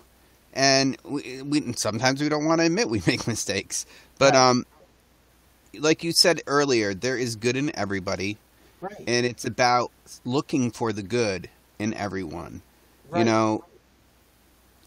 know, we'll always have differences. That's because we're human beings. But there's a way where everyone can come together and have an understanding, if it can't be 100%, and be civil. Be civil. There's just too much hate in this world. Right. And people don't realize that it takes more to hate someone than it does to like someone. Right. Honestly, it does. It takes more effort to hate someone than it does to like someone. You may not like every action they do. You may not like every action that person hangs around, or the people that person hangs around with or talks to. But it takes more effort to hate or dislike a person than it does to just be like, let's put it at bay. You know, Right, exactly. Let's just be civil. And that's what we need. You know, the part in there that really bothers me with the negativeness on the platform is your words are so powerful. And people don't realize that. There's people that will come to me and say, hey, this is how I feel because of this. And it's just simply what someone has said. Right. Words can kill somebody, and people don't realize that. Yeah, that's the thing. You know, words can hurt, and it can really hurt people. And, I mean, I have ups and downs. You know, I'm not perfect. I know I'm not perfect. And I love, like I said, I love everybody. And I love Loki. I love Ryan. I love everybody. And it is hard because what they do is sometimes I know for me, I have people's sub stickers. It makes me hard to even want to sub to people because I'm afraid, well, is this person going to cause problems because I'm sub to that person? You know? Right. So it's like, I just kind of like, you know what, I'm going to be me, I'm me, and I'm going to do it. You know, and the wonderful thing I got to do is I got to, you know, see people outside recently that I didn't know. Jessie Aurora, that girl's amazing. She is incredible. She has a lot of love, and she loves and supports, and she's incredible. But, you know, then again, people just hear one thing, and that's all it is.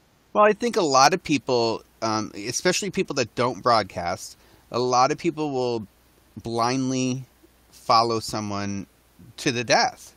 Right. You know, and it's, you can't do that. You've got to see the bigger picture. There is such a big picture out there that people are missing. And that's the truth, Matt. That is the truth. Like, for me, I know when people argue on here, I don't take one side or the other.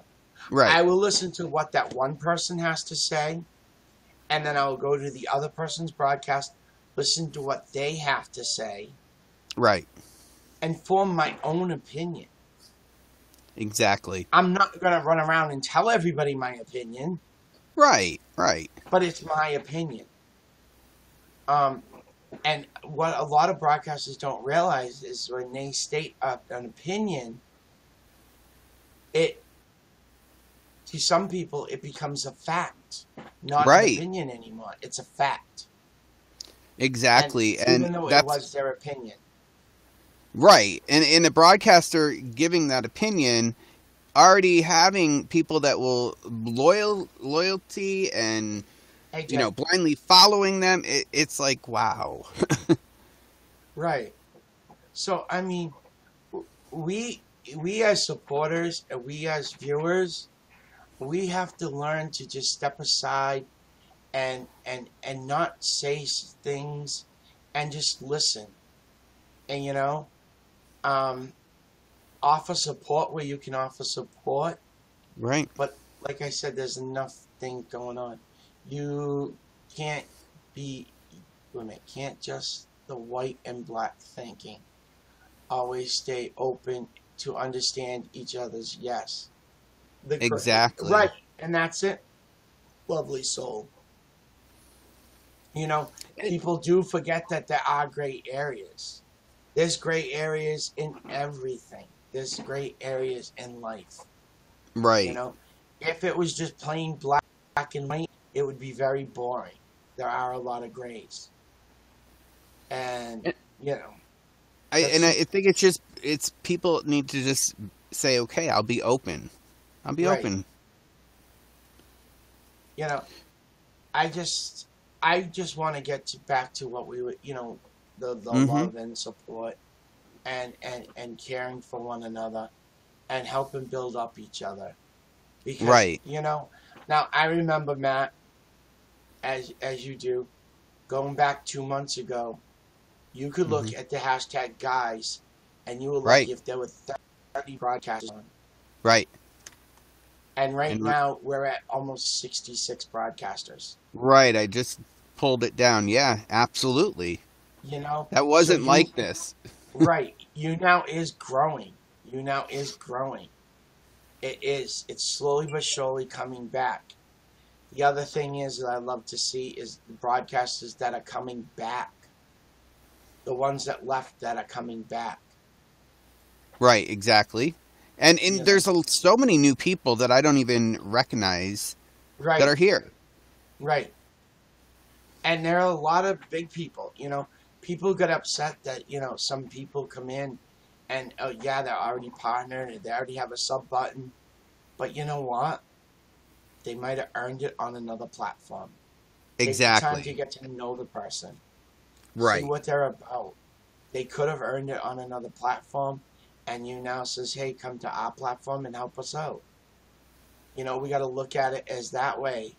Some of the ones who left, they stay gone, honestly. Don't get me wrong. Don't get me wrong. There are some that, hey, bye. But then again, we have to be an open-minded platform and we have to have a lot of love and care. And if they do come back, we have to say, hey, maybe they changed. Let's give them the benefit of the doubt. Well, I think we've all been in a situation where we've made wrong decisions. Right. We've hurt people, and it's okay. What are we in the end? Have we made a decision to change? And if we have, then welcome back. That's what I wish there was more, and I know there will be more like that. Yeah. Because I don't have any doubt in my mind, like you just said. Look at the hashtag right now. I mean. And it's going in to see, people that have just started out. I see so many new people. I try to go into those broadcasts as much as I can, too. Right. Hey, welcome. Let them know that they're welcome here. And that's the thing. It's I always make a point to try to go and see at least 2 new broadcasters that I don't know a day. And and say to them, hey, welcome to YouNow. I hope all your dreams come true. I hope you find broadcasters that make you laugh and smile, too. Well, when I'm in my stream, I'll say, okay, I'll get ready to end, and I'll notice you're on, and I'm like, guys, this is a no-brainer. You've got to go and see Smilin Charlie. Because you spread this positive message, and you know what? A lot of people need to listen to it. Yeah, Matt, and I'm going to be honest, guys, it is hard sometimes to be positive with everything that goes on in life and even on here. It's sometimes hard to be positive. But in those moments, those are the times when you rely on the other people that are positive, the people that are close to you. Because we can't always be that way. And there's going to be times that life gives us stuff that is going to be a challenge. Lean on the people that are there for you. Right, and that's the thing. And that's what I was saying. That brings us back to what I was saying, how we as broadcasters should all be willing to upbuild one another, not tear each Hmm. other down. And Right. that's the key. That's the key to success for us. It's the key to success for you now. You know, And sane peace of mind too. right? Exactly. You know, um, we just need to be upbuilding and be there and support one another. And Right. that's my main focus, and that's my main thing, and that's what I broadcast mostly about, is trying to be positive, trying to upbuild and try to focus, on helping Well, even in people. their times that you are upset or going through something, you still are being as positive as you can. Right. Because people will come into my stream and say, something's up. Something's wrong with Charlie. Okay, we're ending the stream now and we're going over. You know, that's what it's about. Yeah. And I have seen that, and you always, and like, even during the contest, some fans went over and said to Lisa, something's wrong with Charlie. Yes. And Lisa came over. And I'm like, no, I'm good. I had a little blow up. I'm good. you know? They did the same to me. I'm like, wait a minute. What do you mean? And I'm getting screenshots. And I'm like, oh, let's go. Let's go now. End the broadcast. Yeah. And that was the thing. And it was like, by you guys coming over, it was just like, it changed my whole, it made me, say, hey, I will tell you, there was people that just started on you now who were like, who? Oh, well, let's go. Just let's go. There was people that didn't even know about the broadcast, and they were like, no, we're going. yeah. So, I mean, it's, I love you now, as everybody knows. Mm-hmm. I love it. It's a great platform. Um, it's definitely getting better, and I'm happy about that it is getting better. Um, and just, like I said, just be there. You know. Now, is there anything that we should be looking forward to from Smilin Charlie? Actually, yeah, there is. There is quite a few Oh, things. I have a wonderful friend on here that's helps me out with some wonderful effects. Um, and I have I've been talking to some other broadcasters, and we're talking about some new shows with the awesome. forecasting, and I think Yes. that's going to be really great. Um, uh, we're going to have a new game show. It's not just going to be a game show. It's actually going to be a fun game show, Mm-hmm. because I'll be pulling people up, um, and we'll be competing that way instead of just in the chat. Right, right. Um, it's a lot of good things are going to be coming out of this. Um, just waiting for the updates Yep. and then to say, hey, it's there, and then we can get some of this new stuff rolling. Yeah, Um, I look forward to it. I mean, it's like kind of like Smilin Charlie is revamping, and here we go, you know? right, you know, and Matt, there is a show I would love to do with you. Oh, anytime. Um, I would love to, sit and talk to you about it. Um, because that's the whole thing. You now's changing, so we have to change along with it. Because if Right, you don't right. change, you're gonna fall, and Yep, that's it. So absolutely. Well, Charlie, like I said, you are an amazing person. You are a huge friend, and I thank you for that. Um, and anytime you just pick the phone up, that's all you got to do. I know. So you just got to remember that. Don't when you're feeling down, just pick that phone up. Yeah, no, no, no. I know, and and that's the wonderful thing I got. Yep. Um, this platform does offer me, it does give me a lot of hope, because there are quite a few actually lately, that if something is wrong, all I have to do is pick up the phone and talk to them. And that's the thing too, a lot of people don't realize that you meet some genuine people on here, and those people, although you may not ever meet in person, they're still part of your family that you create. So Matt, I do have to make it to New York so I can meet you. Exactly. We're not that far apart. I know. 2.5 hours, man. Come on. I can get there. Yeah, exactly. Now that I have a car and stuff, I can get there. So, we definitely have to plan something, Absolutely. I do want to say one thing, though. Guys, yes. November 17th, Smilin Charlie is having a birthday bash. Ooh, yes. Definitely. Everybody, write that date down. November 17th. You know what time you're doing it? At 5 p.m. It's a Saturday.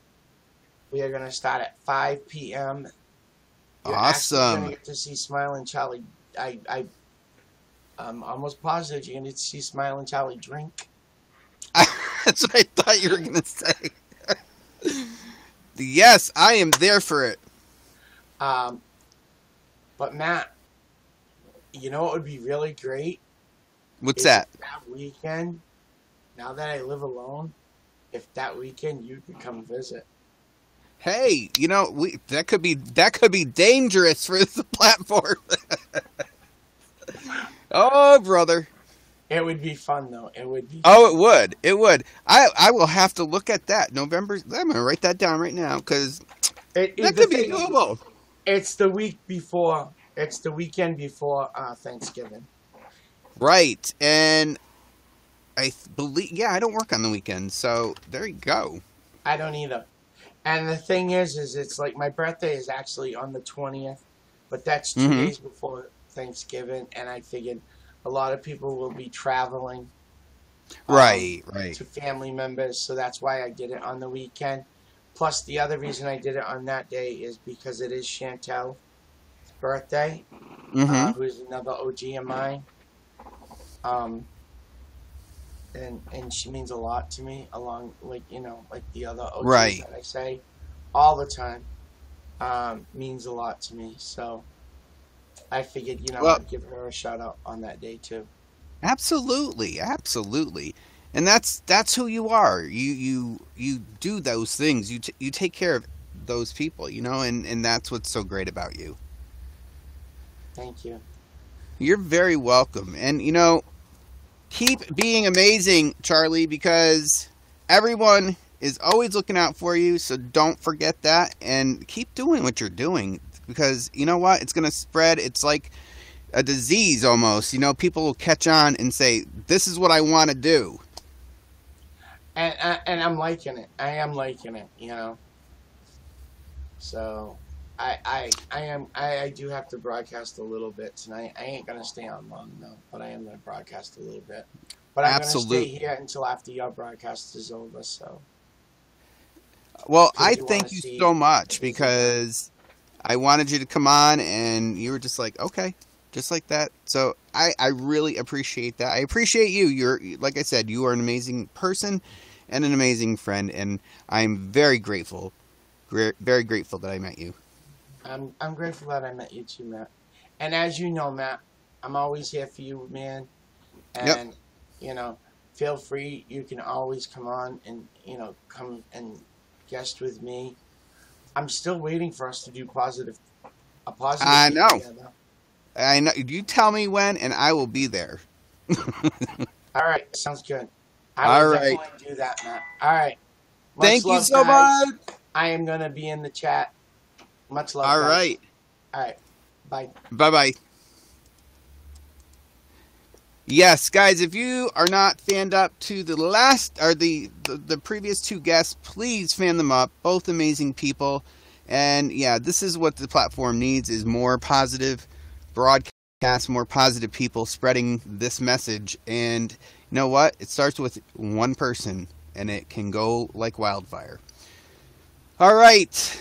I hope everyone's hanging in there. This one's a long definitive talk. Up next is going to be One Busy Guy. And guys, I just want to let you know, I'm pretty sure I am correct in saying this. We haven't had a talk in regards to, why is this not working? We haven't had a talk in a few about cryptocurrency, and now that the two sites, this is just not working for me. The two sites that Rise joining YouNow is going to have a lot of impact, and the whole platform is going to be changing. And for those that have watched since we started, Jim has been here to explain some of the trends that are going on. And this is pretty important because, like I said, this is going to affect broadcasters and users alike. So let's bring Jim on. This one panel will not come up for me. And let's see. Wow.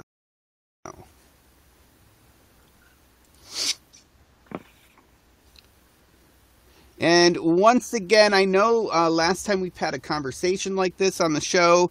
Admins, please keep the chat positive. Positive. Hi, Jim. How you doing? Hey, Matt. What's going on, man? Oh, it's a busy day. Show. No, I'm like, what? But all positive, good people. So hey, I don't mind. So one thing I need to do is run this way real quick. But if you could kind of give us your thoughts on everything with the two mergers. What is the state of cryptocurrency? And yeah, give us your opinion, because you do have some pretty interesting insights. Well, I don't know, for anybody that's listening, if they ever got into cryptocurrency, it was very wildly popular back in 2017. It was almost like the FOMO, fear of missing out. Everyone jumped on. They were mortgaging their houses to invest in this new digital currency. And, it really started out with Bitcoin. Bitcoin was the initial algorithm. And then it grew into all these, thousands of different tokens, which unfortunately 80% of them failed in 2018. I mean, they had tokens for, everything from, pornography to, I don't know, athlete's foot. I mean, it's ridiculous. I mean, there was a swear coin, I've seen some really weird ones. It just goes to show that anything can have value if you believe it has value. So, Bitcoin is a fictitious digital mathematical equation in which people feel can be used as a vehicle to transfer value. And this value could be anything from property to fiat dollar bills. Right. And it supersedes our traditional banking system. So, on one hand, it's amazing. I mean, you can send $1 million from here to Dubai in seconds, and you wouldn't have to go through any sort of waiting period. You wouldn't have to pay any fees, nothing. And it's untraceable, So, there's some pros and cons of all that. Everyone says cryptocurrency is like money laundering, or cryptocurrency is for drug trafficking and all that kind of stuff. Now, go back 15 years into the dark web. I don't know if you know what the dark web is. There's enough. Everyone knows to go to Google and they can type in whatever they want. Well, that's that's the common internet. There's a dark web which resides behind IP addresses and very randomized URLs that go to a different part of the internet where you find your hackers and unfortunately some real dark stuff. But they used the currency in that area because it was anonymous. You could buy marijuana or whatever, and it was sort of like Just an IP address talking to another IP address. You never know. Right. So anyway, getting back into the current state of cryptocurrency, it's in sort of what's called a bear market, which means that everyone thinks it's going to fail. People are just leveraging it. The whales, or those people that got into it early, who bought a lot of it, because it's decentralized and it's not based off of any currency. It's not regulated by any government. It's easily manipulated. So, if you're talking with Bitcoin, or Ethereum is like the second type of right algorithm. There's Litecoin, and then you have your other ones like for banking. There's Ripple and Monero, and I'm just throwing names out there, but you guys right. If you guys go to crazycoin.io, I put together a website back in the day, but it has some links on there that you can go and you can just check out more information about what it is and how it works. But anyway, it's in its infancy. I believe it's still in its infancy. Everyone in 2017, they jumped on. They're like, oh my God, this is going to be the next big thing. I'm going to spend a few $1,000s and be a millionaire instantly. And coming into 2018, there were a lot of millionaires. I mean, if you had sold everything at the beginning of the year, you would have made a really good profit. Like, right. Like 10, 20,000% profit. Mm-hmm. But then everybody saw the bad news, like China shut down the mining operations of creating Bitcoin, or it's called FUD, it's fear, uncertainty, and doubt. You know, there's this, it's fake, and everything kind of lies around what the news says, what you read, the media. But in the background, all of these companies are still working to get the functionality needed to bypass Bitcoin. I mean, Bitcoin was the first one, so everyone thinks it's the best, but it's not really the best.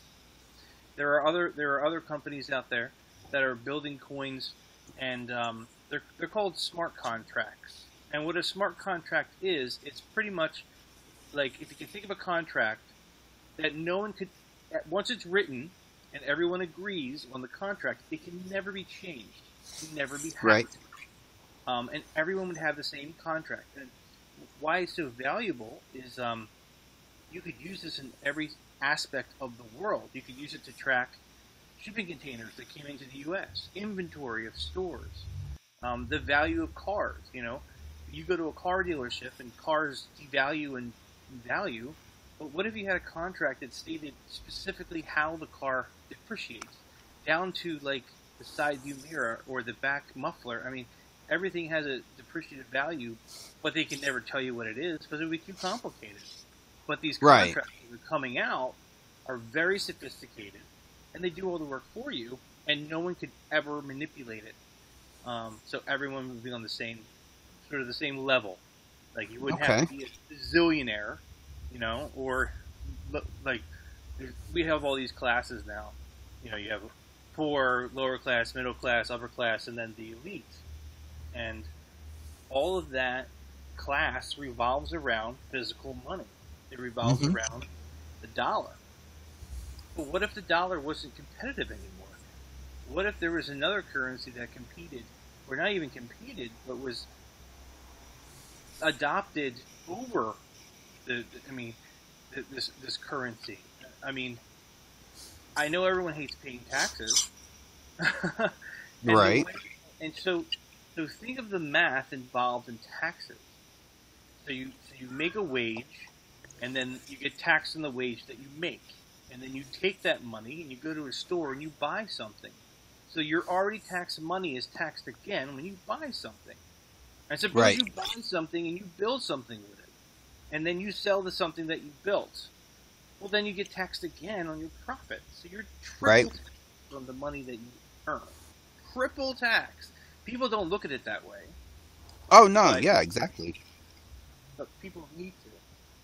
I'm on, honey, can you go in the other room, please? I'm doing work right now. Hurry up. You guys smile? Go. I'm on something right now. Sorry about that. No, that's okay. So, where's cryptocurrency going? How does props roll into this? How does YouNow roll into this? Props is a token. Like I said before, tokens are digital currencies, just like Bitcoin. But a token is usually created on a Ethereum blockchain. And of course, if you have any questions, put them in the chat, and I'll try to do both at the same time. But a blockchain is pretty much just a bunch of validations of the same thing to prove that someone has a certain value or a quantity of something else. So if I send Matt 10 props, well then everyone on the blockchain is going to get a contract that states that I sent Matt 10. So Matt can't say that, I was supposed to get 20, because in the blockchain, which you can't edit, it says that I gave you 10. It also says that Jim had 10 to give in the first place. So and that's a ledger. So it's a really big checkbook, that everyone has, and you can't change it because it gets validated over the course of the blockchain. It's up there, honey. All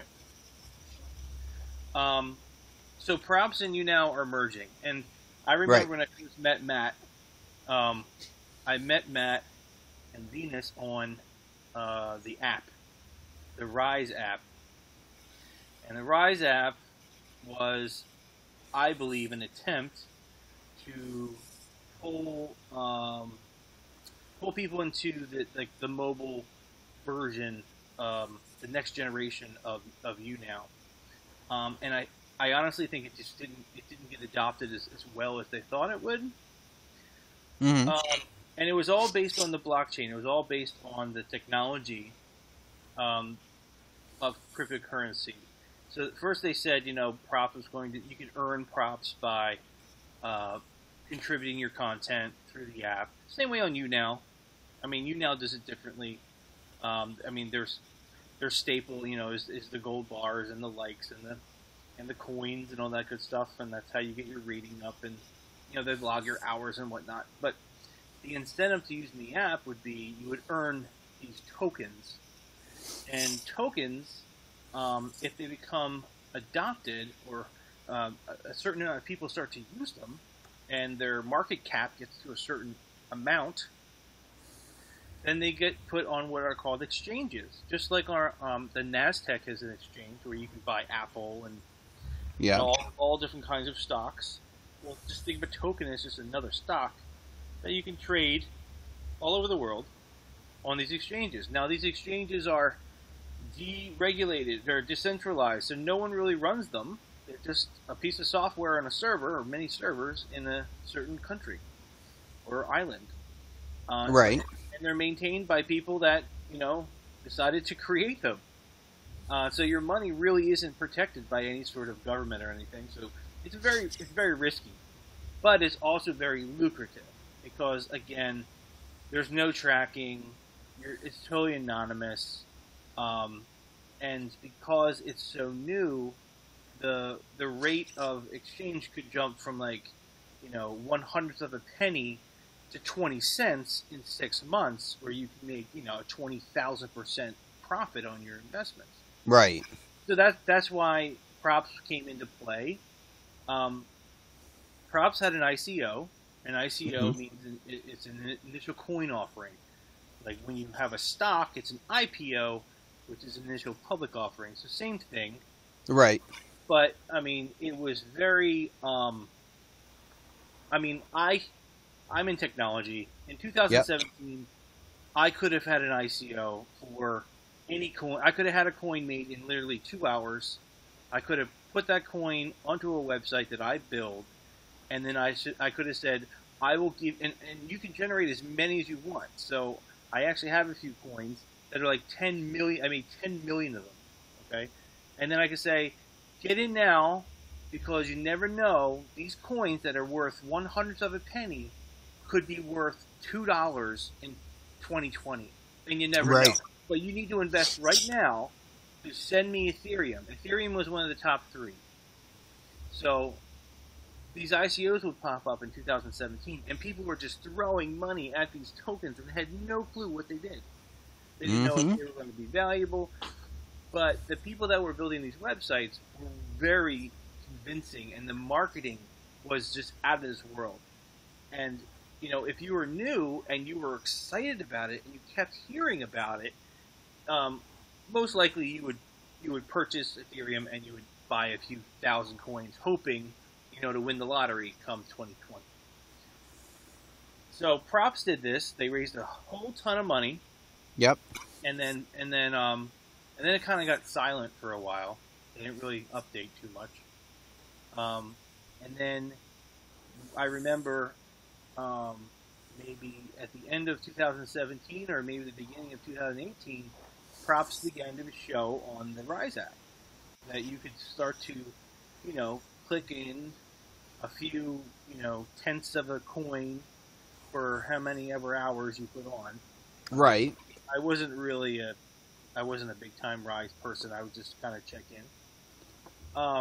But then I started to dig in to learn more about the coin and whatnot.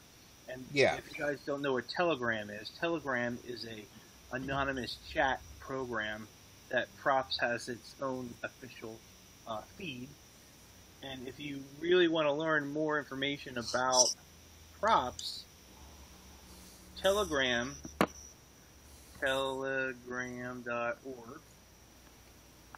You can go here and you need a mobile device. But you go to telegram.org, put in your mobile device, download the app.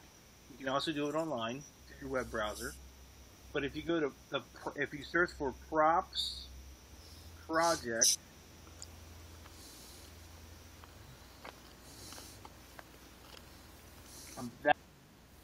I've gotten the majority of my information because a lot of the investors and a lot of the people that have invested in Props, you know, they talk a lot on there. You know, they're good and bad, but mostly, you know, they want to know what's going on. And then you hear, I think, 2 months ago, they're going to merge YouNow with Rise. They're going to merge it together. Okay, so getting back to why. This is just my opinion, but I feel that Rise didn't get adopted as quickly as they wanted. So they're like, oh no, what we're going to have to do now is we're going to have to take all the good things that we have built in Rise, the cryptocurrency, you know, the blockchain technology, all that, you know, the secureness of the video because it's going to the blockchain, all this stuff, and we're going to integrate it into YouNow. Yep. But the issue I see there is these partners, and I don't know what the revenue is that they're bringing in. It's probably not too much unless you're on the top 10. But well, they were saying that the partners' contracts and how they're paid would not change. Well, they had an option. I mean, they could keep it the way they have it, or they could, you know, split it between cryptocurrency and what they had. And the reason why is because you never know what the value of this will be. So those that want to get into a new digital technology would have that option. Right. But they just felt like YouNow, I forget what the last guest was, but yeah, the YouNow has changed so much over the last year or so. And I think good and bad. I mean, I think it's getting a little bit congested with all the features and like the areas are so congested with like the user experience when I'm on a desktop it's hard to navigate. And like I'll be watching one of your shows, Matt, and then I'll just inadvertently accidentally click on something and then I lose you and then I try to get back. Or when your show is live and I get a text message and I try to go to YouNow, you're not even on because that message is like 5 hours old or something. Yeah, I mean, there are bugs that should have been worked out before you even talk about a merger between two separate platforms. Well, are you talking about the desktop? Yeah, well, the desktop and on my phone, I have an Android phone, iPhone. it just crashes the app, which is like, I mean, I was very frustrated when I started to use YouNow on my iPhone. It works better on the Android, but the Android is for another company. Right. And, you know, I think a lot of people don't realize when they come onto the platform this way on a desktop, if they look in the upper left-hand corner, it says YouNow Beta. And I don't think a lot of people see that. It's a public beta. The desktop app. Well, I don't have. Well, maybe it's because I'm on a Mac, but no, I don't see the beta anywhere. Yeah, on the Windows, if you go up in the upper left-hand corner of the screen, all the way up, it says YouNow Beta. Oh, maybe somewhere. But whatever. I mean, there are many programs with Dell, Amazon, Apple, you know, all big companies. They have their software with the labeling of beta for legal reasons, so that they have more time to, more iterations to run, and they don't get crucified because, you know, once the beta goes away, they're expected that it's going to run smooth and with no issues, no bugs. So keeping that beta up there just helps the company navigate the legal problem. But anyway, so let's talk about the pros and cons. I mean, the pro, of course, would be YouNow would be on a more stable code base, I believe. I mean, and the hacking of accounts would be minimal. I mean, because if everything starts to go into smart contracts and into ledgers that cannot be manipulated, then you're safeguarding a lot of the communication that goes back and forth between the users. The other thing is that you're future proofing it. You're preparing it for the next generation of the internet. Yes. When I was talking to you about the tokens and the usability, I mean, blockchain is such a broad term that people will use when they talk about Bitcoin. But there are blockchains out there that could completely revolutionize the entire internet. Like Tron is a token, and they're trying to get a tipping-based system. Like if you're on YouTube and you know, someone can up your influence by how many views you have, and you know, you can't really tip someone on YouTube. You can't send them $5 because you liked what you watched. Right. Yeah, and it's almost like the same anywhere. I mean, I'm sure there's specific websites that you can actually send people money. Oh yeah. But just look at YouNow. I mean, YouNow. If I watched one of your shows, Matthew, and I really enjoyed it, I couldn't send you $10. I could send you 10,000 bars, but it's not like you're going to get $10. And that's the thing, is non-partners have it very hard, because a lot of times you won't get supporters because you're not getting any of the money. Right. So if that's the case and they want to support, a lot of broadcasters have PayPal, Cash App, numerous things that they can do that with. But yeah, you can't put it. You can put it in your bio, but people will tear you apart for putting that in there. Oh no, absolutely. Thanks for the fan, Skippy. I enjoyed your show, your guest spot. That was great. Yeah, no, absolutely. People put like PayPal and here's my Stripe account. No, it's frowned upon, because now it just looks like we're just here for the money. Right. Which people are, but in a roundabout way. I mean, I'm sure there's like 18-year-olds on here that spend literally their entire week on this day in. Oh yeah. You know, some girls are doing their makeup and they're enjoying it. They're having a great time, and they're connecting with other girls that are doing the same thing. And then, you know, there are guys out here that sing. They're artistic. They're playing their guitars and everything. All good stuff. You know, I mean, you have to take the good with the bad. I mean, there's some hate on here. I mean, there's some hate buried in this thing. But for the most part, you know, those are the type of partners that I like to see. And at any given time, you know, any channel, any hashtag could have up to 50 people, and then everyone's fighting to get to that number one spot. But I think I'm getting off track here, but I think I think Rise, I hate to, I don't want to talk bad about it, but I think it was a dud. It had a lot of bugs going in. Right. And you could never. I mean, I was never a partner. I never made any money on it. But what I did notice is that there was no consistency when I knew you were on all the time that you showed up when you logged into the account. Correct. There was no way for you to differentiate between who was an active person and who wasn't. I would get these notifications on the phone, the push notifications, and they'd be like, I'm showing my butt crack, come in, or like, I'm gonna kill myself right now, come to my feed, and people would click on it, and you would go to the room, and like 50 people would show up, and then within 10 seconds it went down to 3. So it was that sort of like really kind of, I don't know, the experience just wasn't there. There weren't too many people to talk to on there. It was almost like there was these internal cliques. For the entire Rise app, there was like a clique of maybe 50 people that had their own posse. And they would all talk to one another. And then, it was just like a big soap opera. YouNow, I think, has, well, it's been around longer, of course, but it has a much more diverse group of people that have evolved over the last 3 or 4 years. Like, yeah, it was super young. It got a bad name. It was like, pornography, all this other stuff. But it's online video. You have to have the tools to weed that crap out. Mm-hmm. And they just didn't.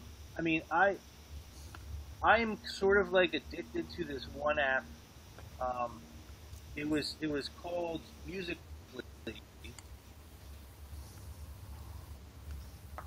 I think there's a lot of talented people on that app, but it started out the same way YouNow did. Yeah. With all the BS, but I'll tell you, once it hits mainstream news, the developers really kick it into gear. Yeah, Musical.ly did change to TikTok. Yeah, once you get bad press that your website's a porn site, or your website's like for child trafficking or any of that stuff, you'll be. You've seen it firsthand. Filters get added. Instantaneously. Now, that doesn't say that now it's more transparent, where you can reach out and talk to an admin. Right. But that transparency safeguards them from getting inundated with literally thousands of emails and chat requests. Right. I hear it. But yeah, I hear your frustration sometimes, Matt, when you just get a few bad eggs and they just ruin your week, and you can't really weed that out, because without the bad, the good wouldn't be the best. You have to have something. Well, good cannot exist without the bad. Right. No, absolutely. But I'm looking for it. There hasn't been. I don't think there's been a name for that. I don't think they're going to keep the YouNow name. I think they're going to actually change that to something different. You think? Yeah, I actually do. When companies merge, I've been a developer for six or seven companies in the last 20 years. Right. And every time there's been a merger, the name changes. Sometimes not completely. Like, it might be like YouNow something, but they have to, if they're bought out by someone, sometimes they do use the same name. But if it's a merger between two different technologies, both technologies want to be represented in that new merger. In this case, it's the same company merging into a combined functionality. But I think they're going to want to I think they're going to do a big launch, because all the people that invested millions of dollars into the ICO, right, just to see it go nowhere. And then on Rise, they tried to initiate that you could earn Ethereum as sort of like a Band-Aid, because no one knew Props. It wasn't on an exchange. I was showing you when we first spoke that it did exist, You're right. I mean, you can go into the blockchain, which is public, and you can see that Props does exist. I think there's 10 million of them or 100 million tokens. I'm not 100% sure because I haven't been there in a while. Right. And you can see who's buying them, who's getting them, but these are all just unknown addresses to people, which are probably the investors that have spent the money for the tokens. Anyway, it never hit an exchange, so Props right now is worth nothing. I hope to see that change in the merger with YouNow. I mean, because YouNow could take a hit. Oh, with of course. I mean, it's the same company, so they could take a hit with lawsuits that would shut down YouNow. I mean, you don't bamboozle millionaires. Exactly. Well, I mean, there's so much. It seems to me everything goes so fast that you don't even realize what's going on until something puts you in a position to have to know what's going on. If that makes sense. I think the technology, bringing that over to YouNow, I think is a very good idea. Yeah. And it's a business, so I could see them making decisions that would only benefit them. Well, I have about 15 minutes before I have to put my kids to bed. Oh, that's okay. That's okay. Does anyone have any questions that they want to ask? Since I'm not on here that often, so I don't know. Just kind of want to open it up to anyone that's watching. They might have any questions on cryptocurrency or anything.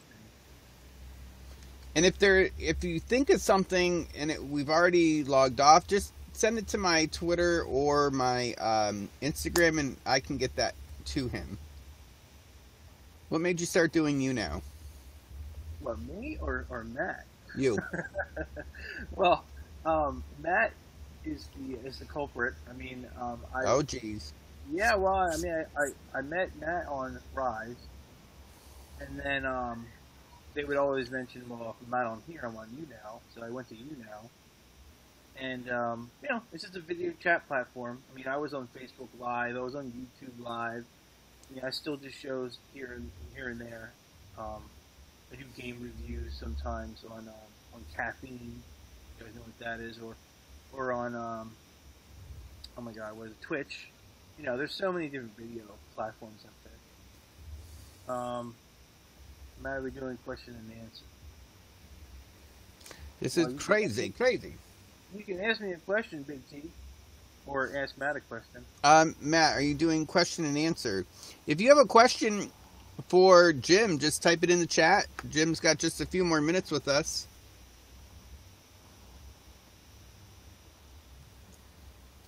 How would Props grow on YouNow? Also, how would you get the value? Well, that would be something that the company would have to make public.